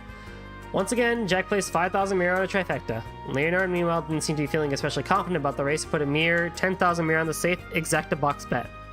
That race took place was easily the most intense of the day thus far and had spectators on the edge of their seats. Successful winners on trifecta tickets earned over 100 times what they bet, but both Jack and Leonard had backed the wrong cars. "If only we'd picked the right cars on that one," cried a frustrated Hallie. If Jack shared her dismay, though, he didn't show it. His thoughts were all for the final race. The 7th race of the day was about to begin. Having lost every bet he made so far, Jack was down to a mere 50,000 mira. Leonard's winning now totaled roughly 500,000 mira, even though he, too, had lost the 6th race. In order to catch up, Jack would need to make a bet that paid out over 10 times his wager amount. Even more if Leonard was to win his own bet. Incidentally, the two had agreed not to show each other which betting tickets they had gone for until after the race had ended. This was in order to make things more interesting. According to Leonard, anyway. The starting light shifted from red to green, and the race that would determine everything began. Chapter 13, The Price of the Soul.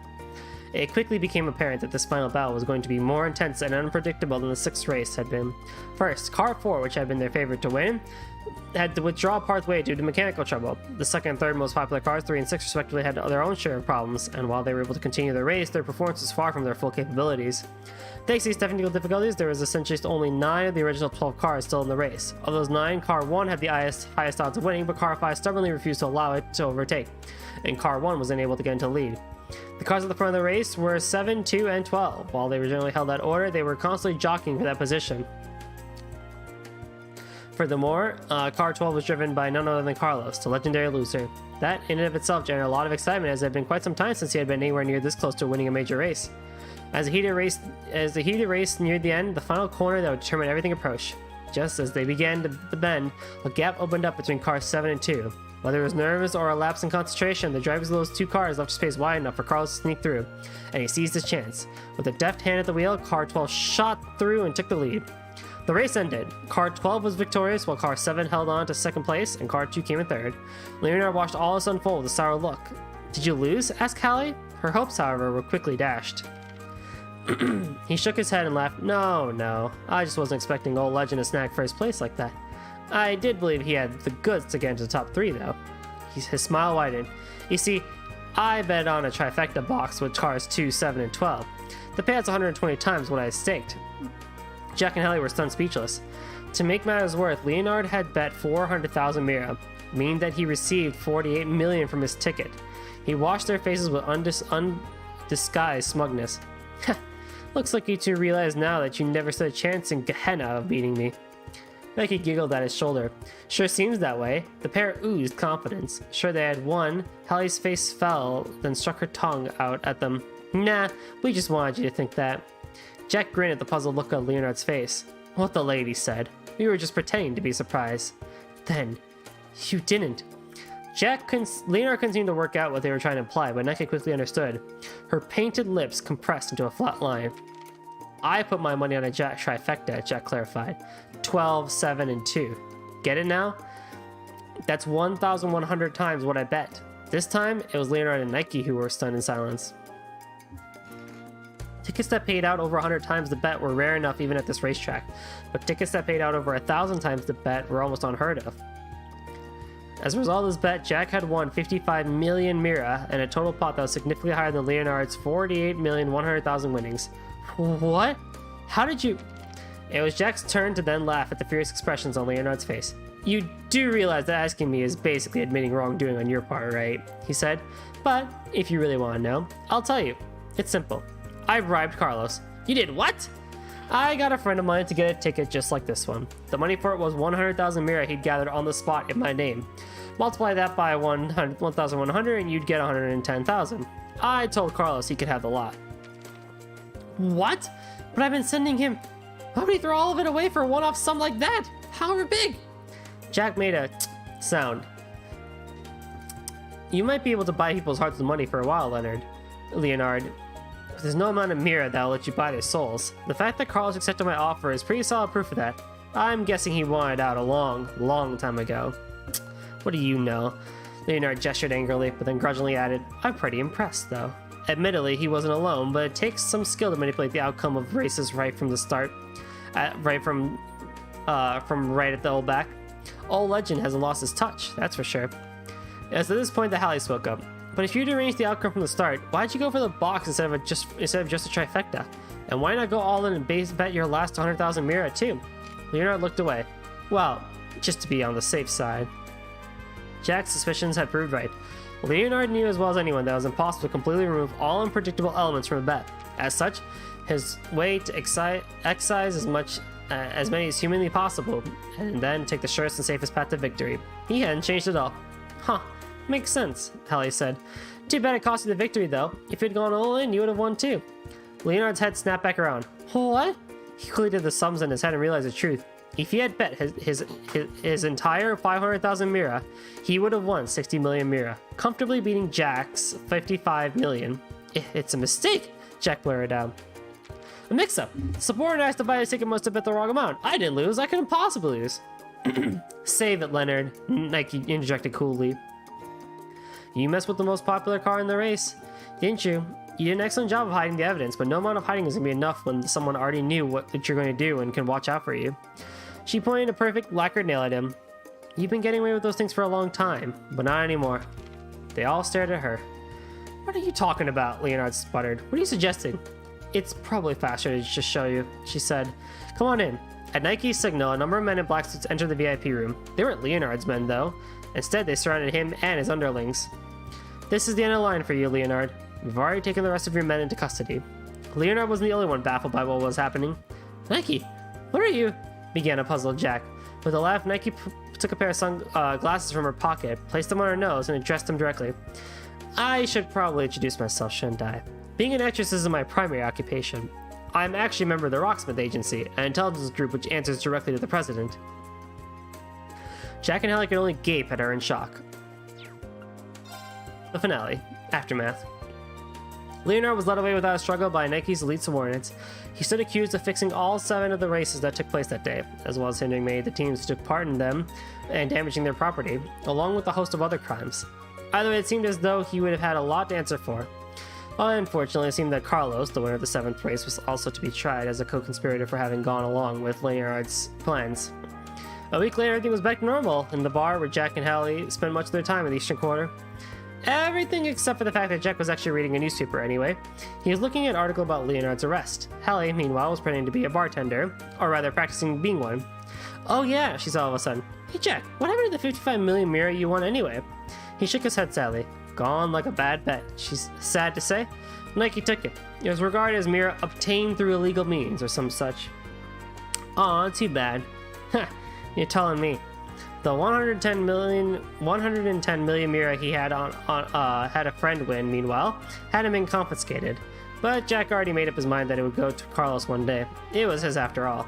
You sure you're okay with handing over that memory quartz though? Jack asked her. Yeah, the last thing I wanted is someone else after me because of it. After Leonor was apprehended, Jack had left it up to Hallie to decide what she wanted to do with the memory quartz, full of incriminating information that King had left her. She elected to hand it over to Nike. King had intended to act as a shield for Hallie if she ever ended up getting involved in the underworld, but that very safeguard had placed her life in danger, and now even a larger number of people knew it existed. It was simply too dangerous for her to hold on to. Originally, the only ones who knew about the memory quartz existence were Jack and Nike, although only Jack had known that it had been incorporated into her necklace. Nike only found out when Hallie told her in the bar. Now that everything was over, Jack couldn't help but suspect that Nike's dream all along had been obtained that, and not Leonard's arrest. So, what was the code open the thing anyway? Hallie asked. You really want to know? Sure do. Jack cleared his throat, embarrassed. It was, my beloved Hallie. I never met a more doting father than the old man. Taken completely by surprise by his answer, a single tear rolled down Hallie's cheek. As a gambler, she was first-rate, but in every other respect, she was still an ordinary girl.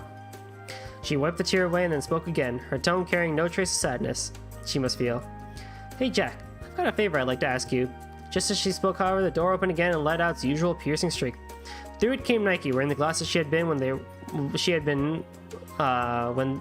last saw her, in a pair of casual jeans instead of a fancy dress. Without preamble, she said, Hey there, Jack, I've got a proposal for you. How does working again as a team strike you? Hey, I was just about to ask him that, cried Hallie, not wanting to miss her chance. Jack sighed. The future, it seemed, was full of trouble. The end. Woo! Lots of reading, eh?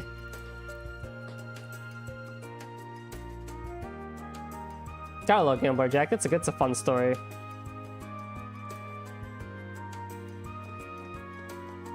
Now, if you're missing any books, actually, you can actually go over here to the shop and buy them. But I think we got them all. Except for the body handbook, I guess, but whatever. We don't really need that.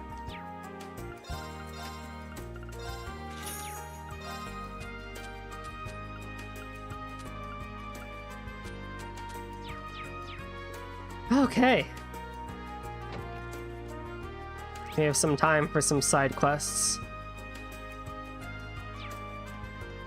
I'll try and get see how many of them I can get done. We have like 4 of them, I think, so we'll just get right into it.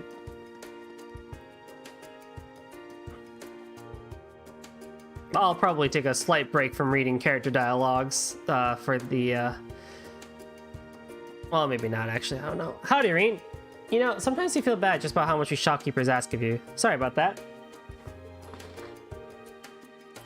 Seriously, it's no sweat. I actually kind of find it kind of fun. This is the last free day of the year, too, so I might as well make the most of it, right? Time sure flies, doesn't it? You really have been doing this for a whole year now. Still, there's no time for getting all misty-eyed thinking about the past. We've got work to do. So let's get to it. Sounds good. You requested you need some help with your flea market stall, right? Something about not having as many items as you were hoping to sell? You got it. The market itself is a joint effort between us merchants and some of the students. But the whole thing has been kind of tossed together on short notice, so people haven't had much time to donate items for our stall.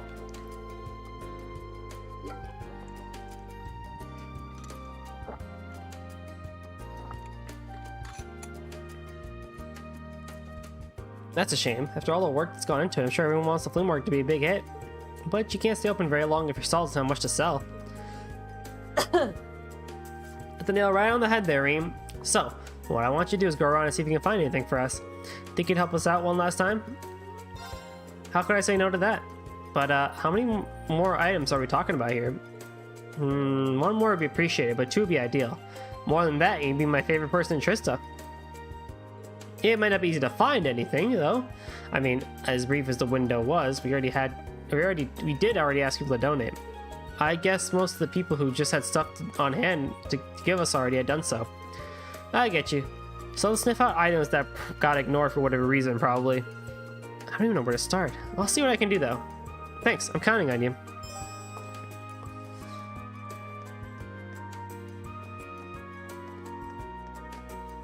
Alright, first we go to the pawn shop.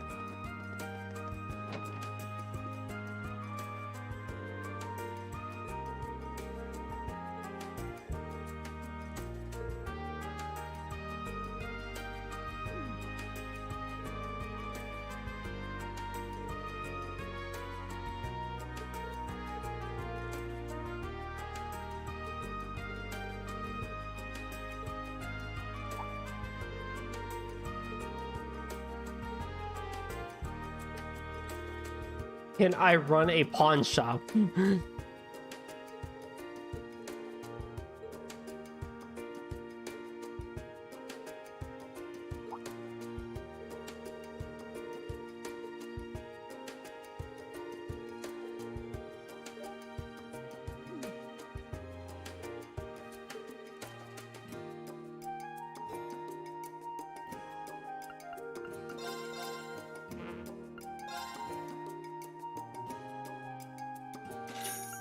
Another book?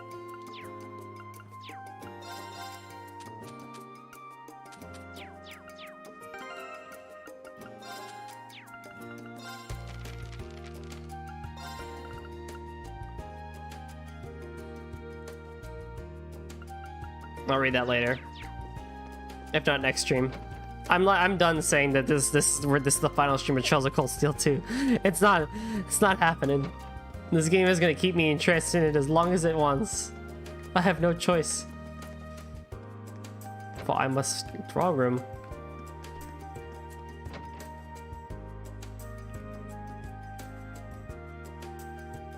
I will forever be in Cold Steel 2 for the rest of my life, for the rest of my streams. I never thought it was possible for this room to get any messier until now. I mean, I know she's busy with getting all her work in order before she leaves. But would it really be that much extra effort to get rid of these bottles? Or at least stand them up? She says she's gonna be getting ready to move out soon too. Maybe I should go and remind her?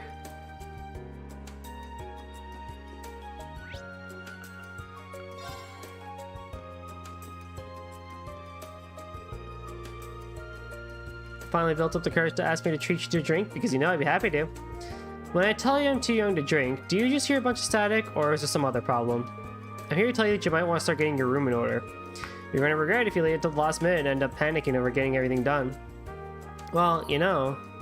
Actually, now that I think about it, I'm sure it'll all work out. I know Sharon will be more than happy to help. No, anything but that. Oh, fine, you win. I'll get right on it.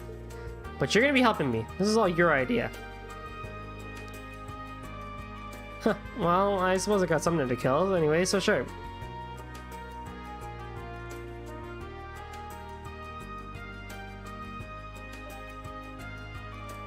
Phew, you're a real lifesaver. I didn't think that would wear me out that so much. I'll just go toss the rest of the garbage out so you can stay here and rest up. Ah, blessed is the instructor who has capable students. For them shall be thrust the bulk of the shall be thrust the bulk of the work. Even if that's what you're thinking, do you have to actually say it right where I'm within earshot? Alright, let me give you these. You really helped me out today, but don't think of them as a reward. It's just that I finished them already. So you might as well take them. The last thing I need is a pile of books weighing down my luggage. Oh, the Carnelia collection. Are you flipping your old books on me and trying to play it off as something generosity, or am I missing something? You wound me, Reen, with how well you know me. Thanks for taking them off my hands. Give them a read, or don't. Whatever you want, they're yours now. Now that I look at these, they seem like they might be worth selling at the flea market. I guess I found my first thing to sell then.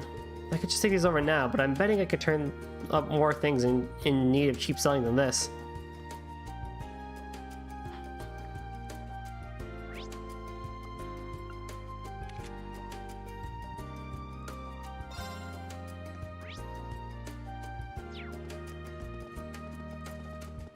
Oh, the janitor's office. Of course, it's the main entrance. Ah!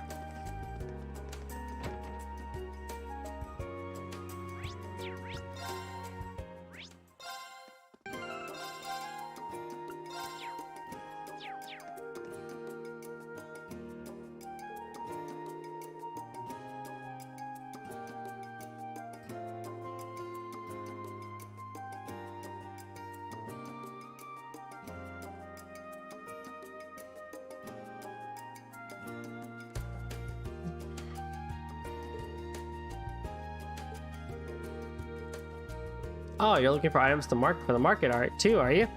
Afraid I already donated everything I had to give. Sorry about that. No worries, I figured as much. Vic and Hugo, as worked up as they are, I'd be shocked if they hadn't asked him a long time ago. But even though I'm out of items, that doesn't mean I'm out of ideas.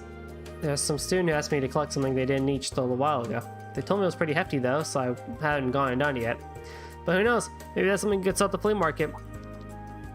Really? Yeah, that could be definitely worth looking into. Who was it? I remember the name. All I remember is that they were a second year. They also made the thing they wanted me to pick up was a result of hours and hours of club work, so that might help. Okay. So I'm gonna look out for a second year who's really dedicated to their club. Sure, I can do that. Thanks for the help, Skylar. Not at all. I just wish I could have been more helpful.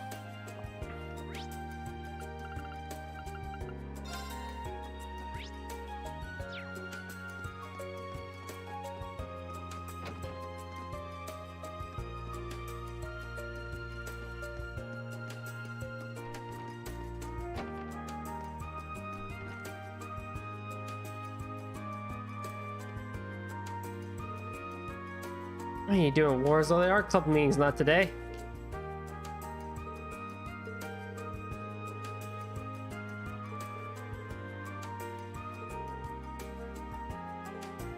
I meant to talk to Clara, but whatever.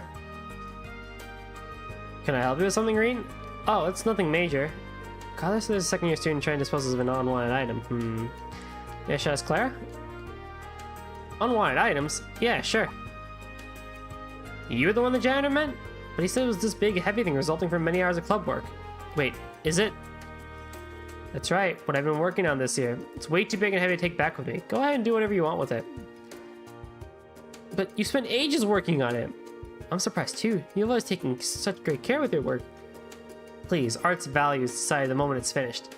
There's no point in hoarding all your finished pieces around. Still, it's kind of a shame to just, I don't know, get rid of it. I can see where she's coming from. Hopefully it finds someone who appreciates the value. It's in the storeroom anyway. Hop to it, Warzel. Sure thing.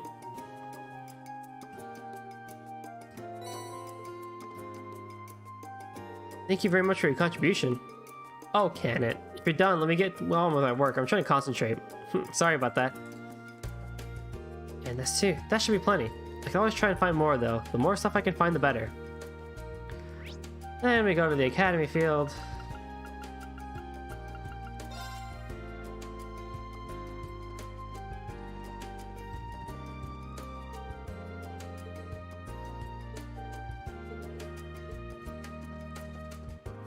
Avoid those two.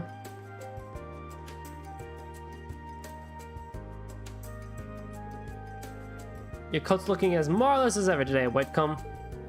And to think, this is just the beginning of our journey of greatness together. You seem happier than usual today, Lambert. What's going on? Ah, I haven't told you the good news yet, have I? Just the other day, Whitcomb and I entered a horse show in Heimdall. Not only did we get to experience the joy of entering, but we were even awarded a prize. Seeing someone else officially recognize Whitcomb's excellency fills me with glee. Wow, that's quite the achievement. Congratulations to both of you. I can't say I'm terribly surprised though. Whitcomb really is an amazing horse. Why, thank you. I actually took a group photo with all the prize-winning horses. Please take it. I have more. Wow, this is a great picture. And the horses really do look like they deserve to win. You know, I could see Mitch loving a photo like this. Maybe I should show it to him?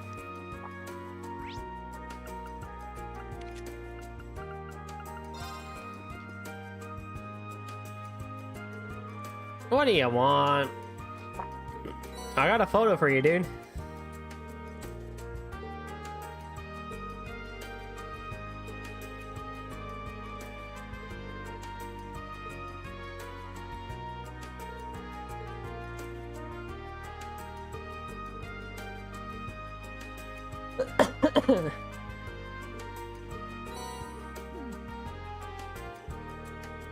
Wasn't this from Class 5's event at the Academy Festival?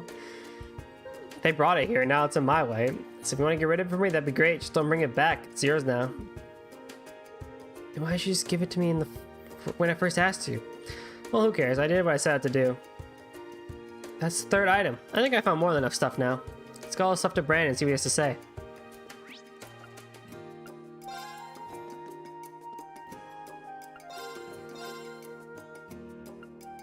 Energy jelly.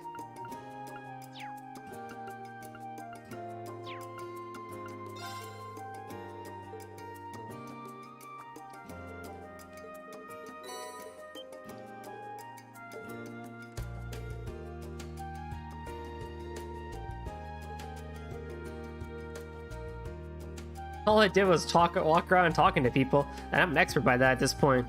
Really, Reen? What makes you say that? Just 130 hours worth of gameplay? Well, it has been a while since I've done it, Trista. About 73 hours since then.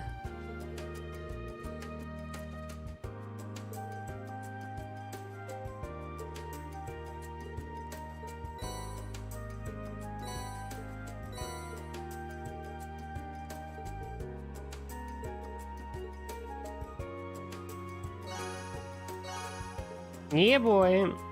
Alright, that's one of the quests done. Let's go do Kenneth's quest, because I don't want to do more talking. I want to do some fishing. Oh, wait.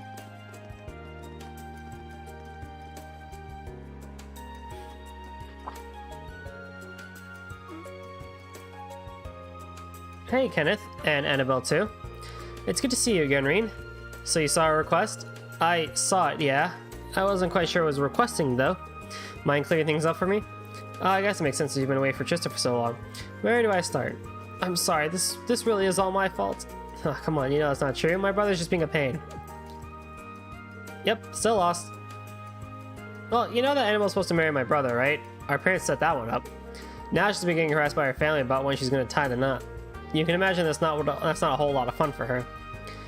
If I may be so bold to interject, Lady Annabelle was not even informed of this arrangement until after it had been decided and agreed upon. As one would expect, she was thoroughly shocked when she found out. She went so far as to run away from home, which in turn had a stark effect on her once elegant personality. Well, we saw her all over the country last time, and then she was in Ymir for most of this time. Well, I have been nearly gone for a year. It feels as some of the fault rests on my shoulders as well. As such, should the engagement cancellation become realizable, I will do everything I can to make that happen. Wait, are you saying it's possible to call all this off? It may be, obviously, but the first thing that I did was ask my parents to call things off, but they wouldn't listen. The only response was, it wouldn't do to insult a man of the Empire for no good reason, whatever that means. So, that escape route closed, I figured I'd try and go to the man himself to see if he called things off. My brother, charming that he is, wasn't having any of that. He gave us a similar line about nobles and not going back on their promises, and that was that. I imagine his great concern is our respective family's social statuses. The head of the Lake Lord family is only a baron, while my father is a viscount. I get it. He's worried that not going through with the wedding would be an insult to a family of higher status, huh? That kind of stuff makes upper class society a real pain sometimes. You're telling me? Marriages of status and convenience often take precedence over those of love among the nobility. That much is true. But for my part, I wish for nothing more than Lady Annabelle's happiness, and this arrangement certainly isn't that. So with that in mind, I decided to talk to my brother once more. Eventually we managed to reach a very Lake Lord compromise. We'll settle things with an old noble tradition, the fishing battle.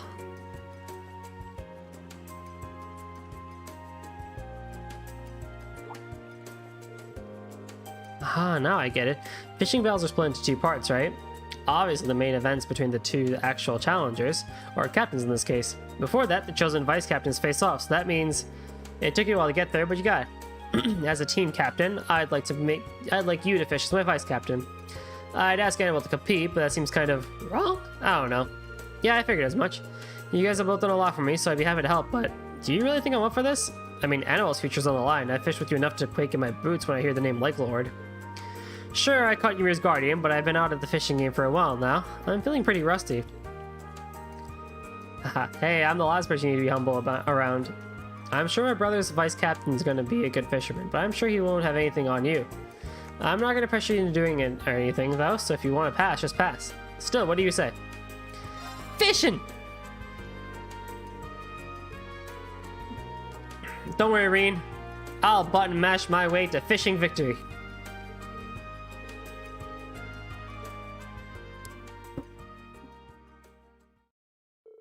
Roughly 10 minutes passed. Eventually, Lake Lord 3 and his vice captain emerged and began making their way towards them. Whoa.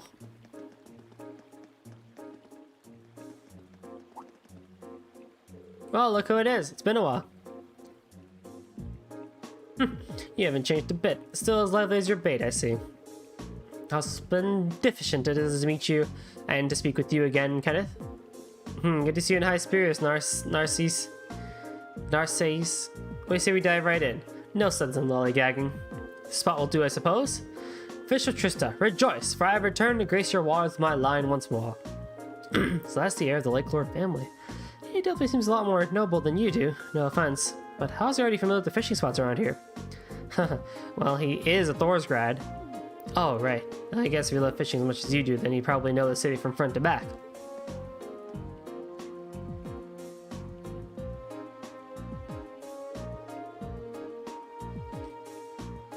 Lady Annabelle, how splendid it is to see you again. I hope that you'll be suitably entertained by the spectacle that is about to unfold before you. Thanks! I'm sorry that my selfishness made you come all the way out here. Please, there's no need to apologize. It's entirely the fault of my foolish brother needlessly complicating things. I swore out my family name that I would defend our marriage. There's no need to worry your pretty little head. Yeah.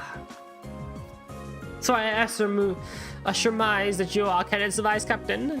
Who am I? I'm the delighttacular and sterliferous gentleman Narcissus, though you might have known me by my crazy alias. That's not right. Crazy wave. Not only do I hail from the Imperial Fishing Club led by Lake Lord III, I am one of its exquisite and elite four. Allow me to offer you my most enthusiastic, controversial pleasure of being chosen to face me today. May our battle be splendemptuous. I'll do my best too, I think. What a commentative attitude. Mark my words, young man, you will go far. Do they pay this guy by the word or something? Well, now that we exchanged our greetings, I'll get to explain the rules. The goal of each part of each battle is the same. Catching a designated fish. First, the vice captains will complete. The team whose vice captain catches their fish first will enjoy the advantage of starting the second round early. I see. Sounds like a fair battle format to me. Any skilled English will be able to guide a capable vice captain after all. The outcome of this battle will determine the fate of your arranged marriage. Are you absolutely certain you wish to proceed with this, Lady Annabelle? I am. I'm prepared to accept the outcome no matter what it may be.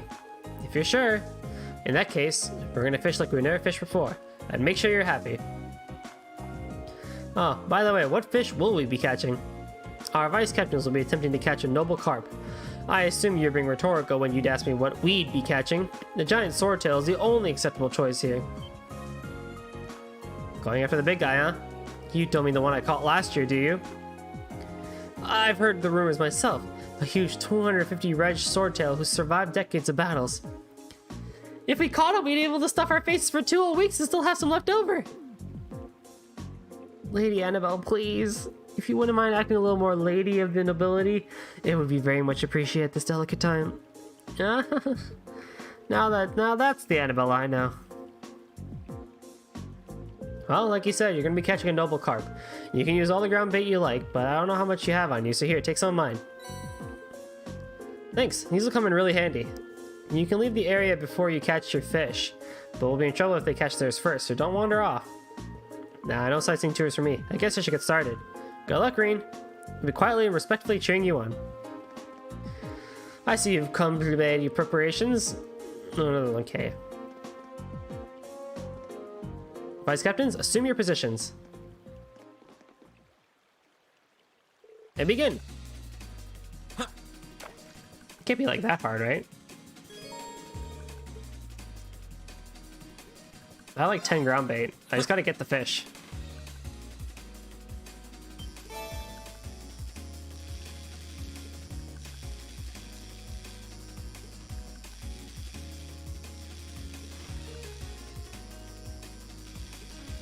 Why are you playing the Blade of Avalon song? Now that's a catch. Go!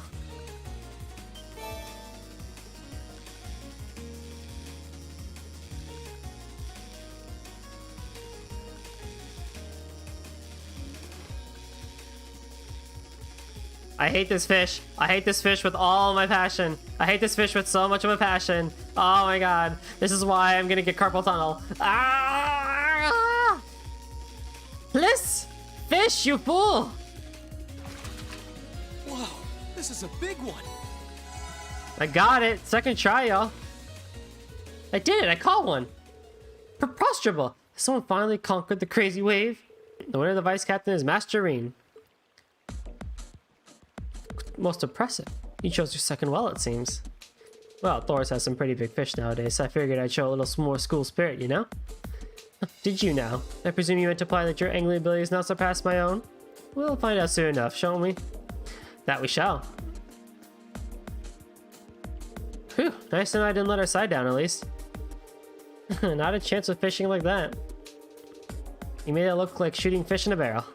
That's a little extreme, don't you think? Narcissus is obviously really good at this. I'm sure let's catch his in a minute. Hey, there you got it, you got it. I'm not gonna read that line. Narcissus caught his fish 3 minutes after your vice captain caught his, which means you get a 3-minute head start, Kenneth. Sounds good. I'll get started. Hey, if you don't mind me asking, why do you care about this marriage so much in the first place? I thought you didn't care about anything other than fishing. Maybe when you finally mature, you'll understand. That's helpful. Look, I'm not about to tell you how to live your life. But I'm also not going to let you ruin someone else's either. Kenneth! Oh my. I would ask you to refrain from such talking during such a sacred battle such as this. Results are the only thing that matter here. I hope you haven't forgotten that. My bad, sorry. Time for me to go land Annabelle the big one.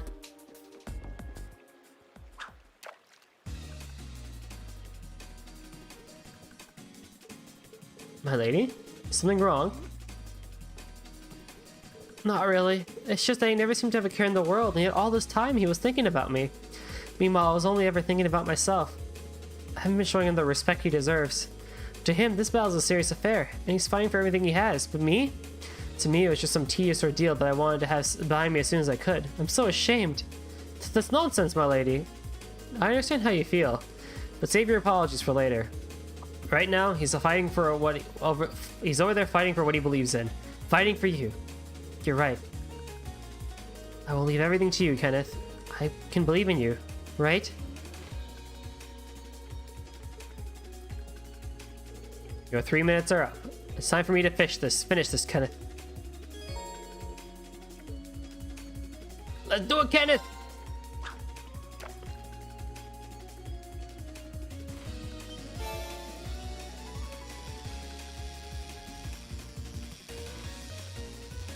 Why is this easier to catch than the other one? Oh, fuck. Never mind. I take everything I said back. It's not easier to catch than the other one. It's not easier. There's 4 buttons. There's 4 buttons and it's a troll. Oh, God. I hate you. Ah.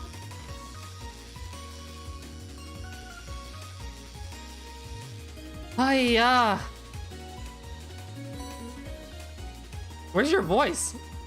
I know you have a voice in there, Kenneth. That should wrap things up here. The victor is decided. You did it, Kenneth. Well done, Kenneth. Preposterous twaddlecock. Twaddlecock? This can't be happening. It can, and it did. I gave her about my all, and I was still defeated. I have no qualms with accepting the outcome.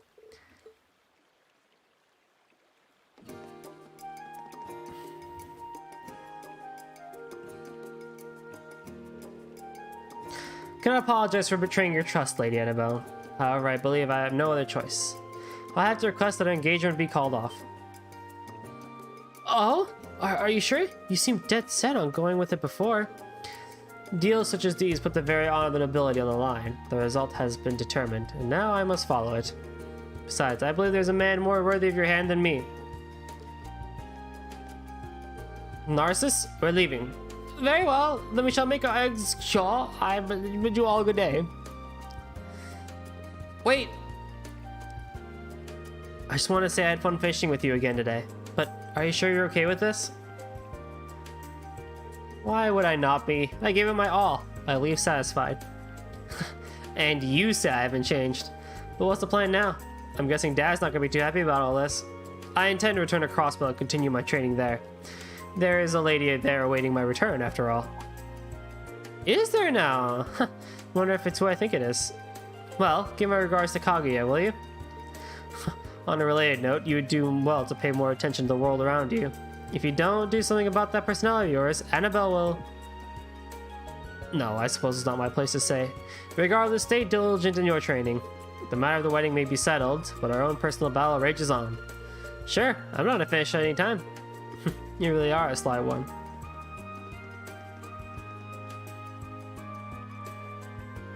I wasn't sure what to make of him at first, but your brother's actually a pretty nice guy, to be honest.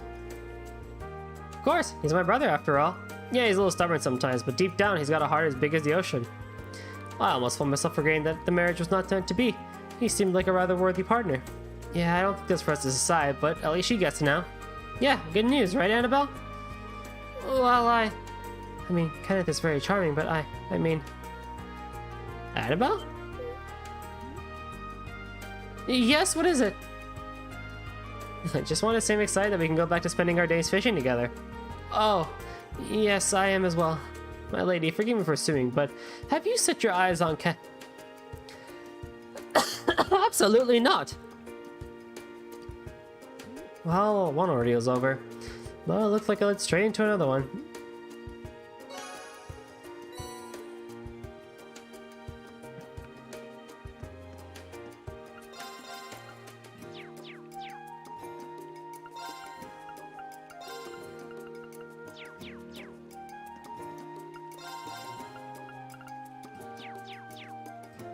Was I using the worst?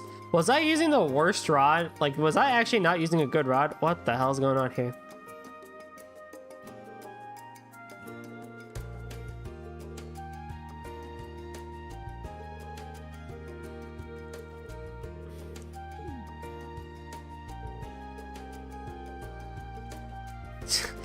Alright, we're not gonna find out.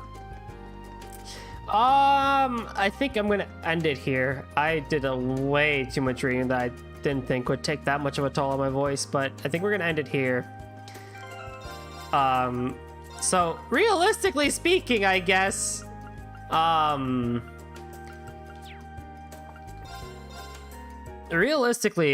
we have officially 2 more streams of this game. We have to finish the side quest next time, and then I think there's like one more big thing that takes place after the free day quests. So I guess Saturday itself is going to, once again, I'm going to attempt to say that we'll beat the game for real this time. So that's where that one will stand. So thank you all so much for coming out as always. I hope you guys enjoyed the, the long story time that we had today and whatnot. But,